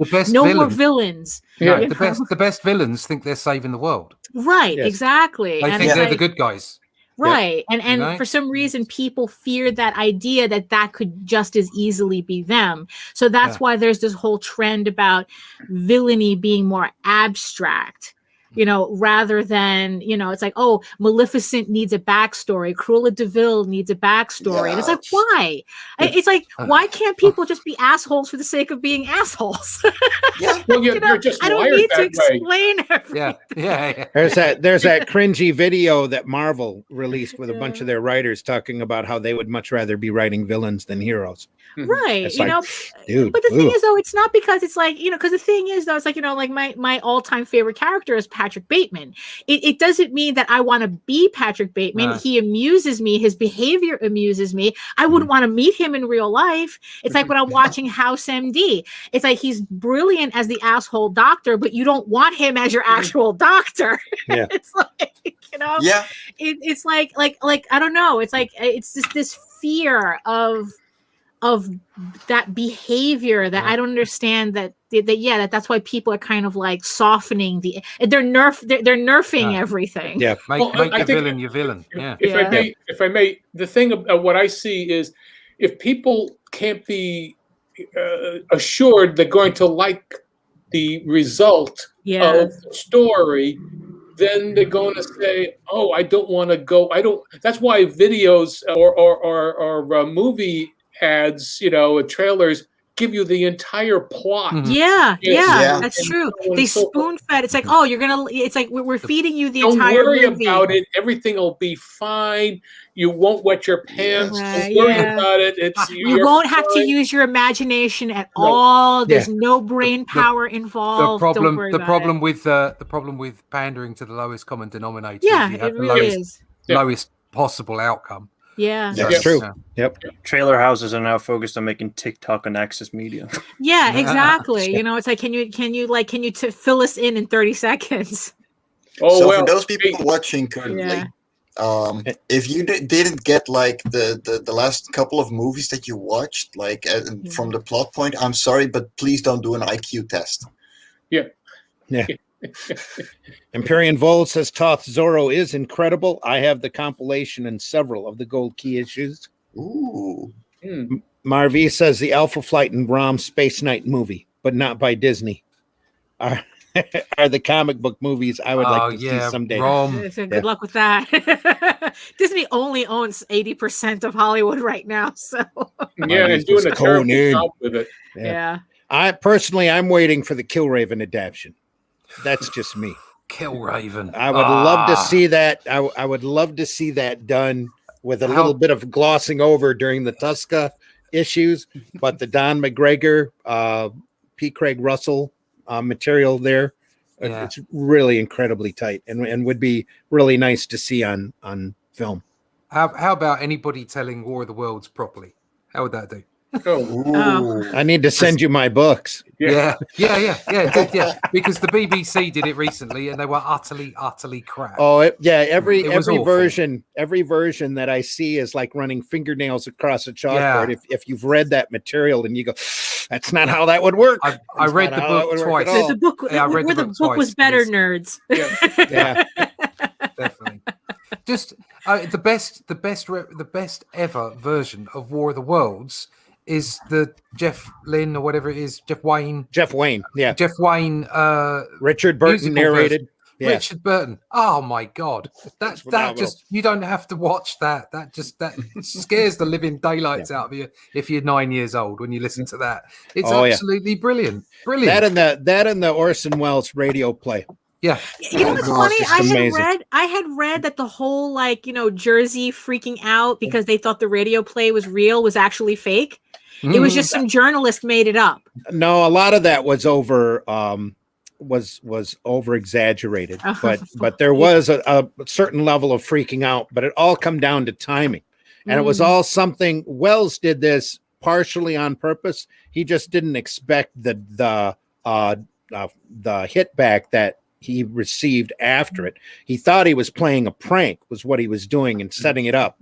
And he set it up intentionally so that people would tune in right after because they announced right at the start it was a radio play. But the other stations were playing drivel, and he knew his competition at the time where the radio program was placed. So people turned over right after they announced it was a dramatization, and he set it up to sound like a broadcast. So some people took that literally. You had, I think the worst that happened though was that they had a couple of shots done at water towers by people who came out and started looking for Martian tripods. and we've took got some pop shots at water towers. It looks, they look, every time we go by to the pizzeria, I say, there's War of the Worlds. Yeah. Because it's rusted, it's not gleaming and whatnot. It's an old water tower that's got to be about 5 stories high. I mean, it's there. And this so pretty was much done, the reality was significantly less dramatic than. Well, this was done back in '39, and what it really drove home was the power of radio in the people's imaginations, and that it not just got into their home, but it got into their ear, it got into their brain. So that later, a couple of years later, when they were doing war announcements, it just drove that point home even harder about how the power of the visual imagination from radio. That there was, and again, Wells knew what he was doing. He wasn't stupid, but it's kind of a bored genius at the time. That's terrifying, though. Yeah. Anyway, where were we? Favorite pulp character? Jake, you didn't have a preference. John, you got a preference? Favorite pulp character? Well, I would have loved to see a comic book that based using the interior pencils from the old shadow pulps. If you ever go into the interior of the book, you see the drawings. It was all Conte crayon, and it's all drawing. I mean, it had a gritty feel, especially the drawings of like the 1937 to about 1940. There was just some brilliant, beautiful designs and characterizations, and I would have loved to see it used. But the comic books, the version of the pulp character, was not that. It was cranked out for that period of time. So. Well, if you ever, and again, DC has never reprinted this stuff as far as I know, but if you ever get to see the William Kaluta shadows that were in like the first 6 of the old original DC shadow run, they were amazing. Just, but that's Kaluta's style. And again, it's like Toth doing Zorro. You had the right person doing the right property at the right time. And it's really classic material. Marvel had him do a graphic novel off of the shadow after that, which I thought he kind of over stylized what he was doing with the original DC stuff. Because he was banging away at such a deadline, and Kaluta's work is very highly detailed, and I would imagine he was screaming the entire time he was doing it, trying to hit that deadline over and over again. But because it was so quick, he stripped the style down amazingly well, and it really fit that character a lot. And it goes back to heralds back to those illustrations that you were talking about in the Pulp magazine. Anybody out there who wants to listen to some really good pulp material, a lot of that stuff is set on audio tracks that you can find on YouTube. Just grab a character and start searching and looking around for it. Just yesterday, I listened, though it was a radio, or not radio, it was a computer reading of it. They have a 4-hour computer reading of Man of Bronze, which is the first Doc Savage novel. And it misses sometimes. So it gets the chapters XXII instead of reading the Roman numeral, and lead is always lead. So they're bombarded by a hail of lead. Yeah. but it is a good book, and it's great to listen to. Almost all of the Howard material, the Cull, Conan, and Solomon Kane work is up on audio versions too, also available on YouTube. And a lot of that material is amazing to hear. You don't realize the quality of the writing that was done back in those days until you actually sit down and read it. Even Tarzan is almost like Wizard of Oz. We have such a iconic view of what Tarzan is supposed to be. But if you were to sit down and actually read those books from Burroughs back in the day when they were out in the 20s, it's amazing pieces of work. Just beautiful, almost like a male soap opera setup, reading them in order. Yeah, those are all actually those are during about 1912, 13, 14, 15. John Carter of Mars is 1912. Yeah. Is it? I thought it was 1920s. No. It was, if you go back, you'll see in All Story, that's, those are in 1912, 13, 14, 15, and that's Carter's first. Then comes Tarzan. Tarzan's about 1960. I mean, it's pre-World War II. Yeah. World War I, rather. And so you'll see the amount of nudity that's in those books. I mean, you can't really see nudity in those books. But they describe them as to what they are doing. Oh, yeah. I mean, actually, John Carter is described as he has nothing on except for harnesses. Yeah. Same thing with Deja Thoris. Mm-hmm. He's got nothing but a couple of harnesses that are holding her ray gun and her sword. Yes, there you go. That's before, put some clothes on your characters. I'm just writing prose here. Yeah. She's as dressed as you visualize her in your head. Yeah, exactly. But it's still amazing material. The Cthulhu material is also all of the old horror public domain material is being read and put up slowly but surely up on YouTube, and a lot of that stuff is a lot better than anybody remembers. Just finely crafted yarns. Finely crafted yarns. Arr, yarns. Jake, let folks know how they can get a hold of you.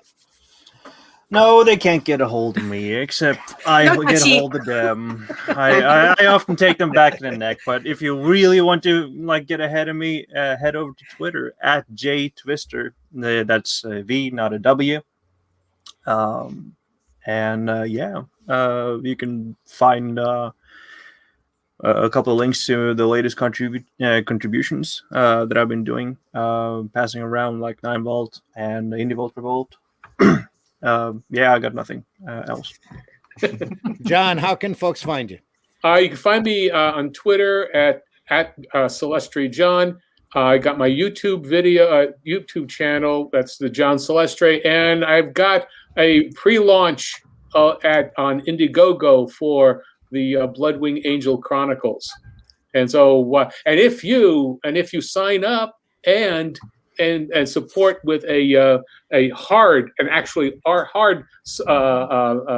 perk, like a hard copy of it, you'll get an autographed photo selfie that I took with Boba back in 2013, where we kind of bumped into each other at a comic book convention in Los Angeles. So you can see it. Just go to Kickstarter, go to Indiegogo and sign up, and you'll see samples of Bloodwing Angel Chronicle and that amazing selfie. There you go. Cool. Marvy says, what I don't like about the superhero movies is that they don't respect the comics. Look at the crap called Days of Future Past and X-Men Origins. Yeah, well, Marvy agreed. Pure Pulp. Empyrean says, I'm much more into the authors, Clark Aston Smith, Lynn Carter, Jack Vance, than the characters on their own. Yeah, there's a lot of great pulp characters out there, though, that well worth the time. I miss nudity in comics. That's why my next project will have lots. Yeah. Says Marvy Studio, same. Hey, remember, wash his hands. Chronicles. Yeah. That's true. That's true. Keep the it, ninja. Be careful about your kitties. There you go. The Ninja Genko. Thanks for having us. Thanks for listening. We got one down here. The Ninja. It was fun. Hope to see you next Sunday. Be safe. Be safe, Marv. Russ, tell folks how they can get a hold of you. Yeah, just a quick note: the snake ladies in Only Death Can Save Us aren't naked, but they do have boobs. So it's a warning, okay? You can boobs find are an me issue. boobs, Yes. boobs. They spell B-E-W-S. Boobs. Buttes. You can find me on YouTube Because as we're Comic Book 12 Black here. Belt, where you can find out how I put together my books and my comics and the whole process. And you can also find me on a Thursday on Fulton Land over at Joel Fulton's YouTube channel, where we talk about Outliers comic production and have the odd guest and talk comics, like the brilliant shows that are on Indievolt. You can also find me at russleach.com, comicbookblackbelt.com. You can find out more about the book Only Death Can Save Us at onlydeathcansavus.com. There is still a link to the live Indiegogo. It's the last place you can get that book. It will not be reprinted, but in demand will still be up for maybe another 60 days, and then who knows where it's going. Get it now before it goes away. Get it now before it goes away. Get it in its original form. And that's it. You can find me all those places. Great. I'm done. Mike, how can folks find you? You can find all the things that I published so far on fairysandsends.com. You can find Live on Quora 3 currently on Indiegogo, and you can order Live on Quora 1 and 2 with it. You can find me on Twitter at &_ents with an E. And on Facebook as Mike Jimmy Lorcia de Bruin, which no one is going to remember, so I usually leave that one out. Okay, Daphne, how can folks find you? You can find me at my main website at egoworks.com, EGOWORKS, where you can read the first 5 issues of Eagle Raven, Heir of the First Unicorn for free, coming to Kickstarter in May. You can find all my links to my social media and my YouTube channel there, where you can see videos of how I do my comic book work. And you can also head on to talltalesonline.com, that's TAILS, where you can read the first 20 issues of Tall Tales for free. However, it's much more convenient for you to head over to Kickstarter and pick up Tall Tales Thieves Quest Volume 1, which collects the first 5 issues of Tall Tales from the very beginning. Trust me, this is definitely the place you want to hop on, because it's, like I said, it starts with the series from the very beginning and in a lovely comic book size trade paperback. and folks, it's shiny. And it's shiny from our Indievolt sponsor, Mixer. I want one of those. I'll hook you up, man. I do. Sadly, I'm in the Netherlands, so I'm not going to be able to get it on Kickstarter. But they are available over on talltales.com. Yeah, talltalesonline.com, so you can read it. You can read it for free there. But Russ, No, I got you. I want a book.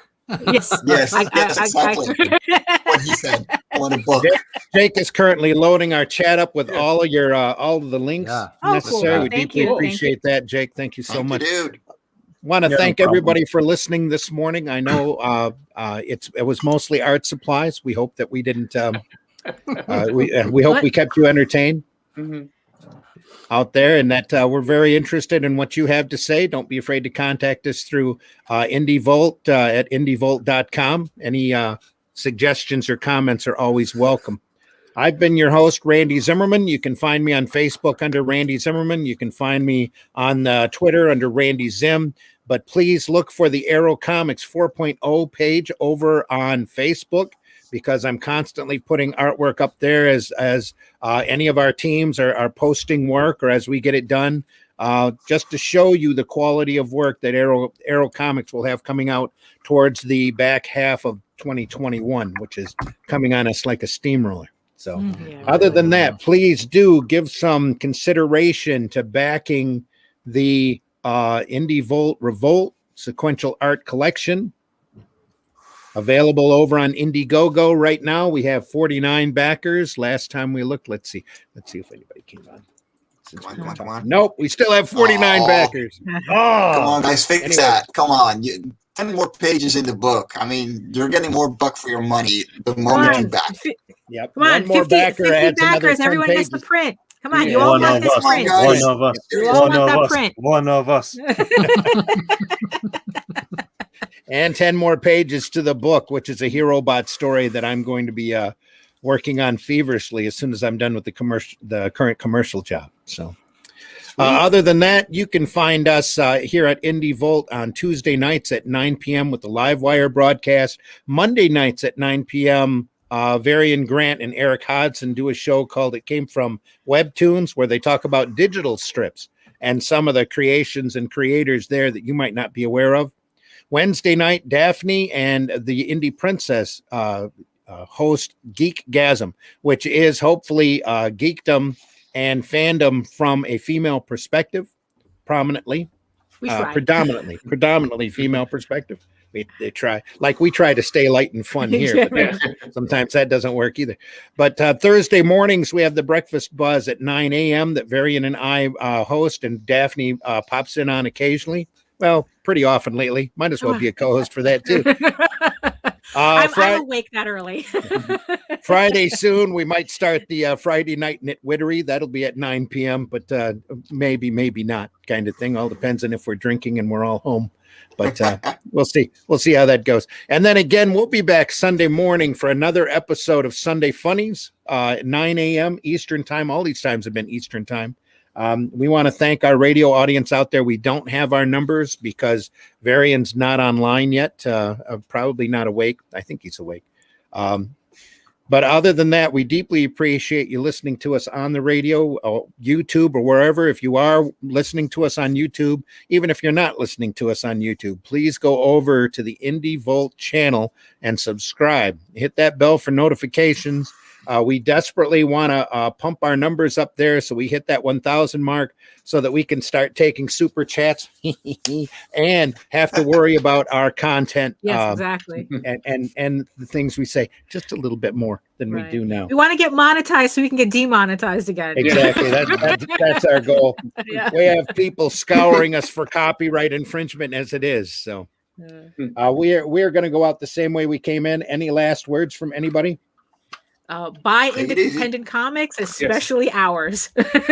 Yes. There you go. Only death can save you. That's Vidania.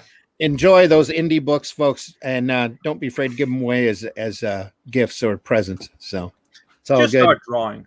Just start that too. And that too. Yeah. Don't stop. That's the key. All right, folks. Take care. We'll see you soon. Here we go. Ciao.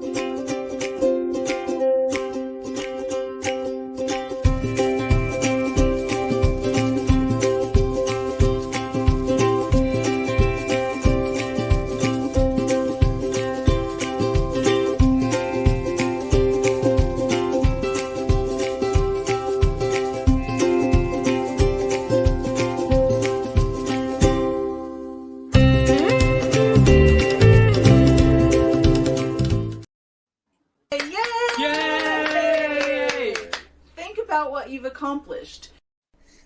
Do you draw the Flintstones?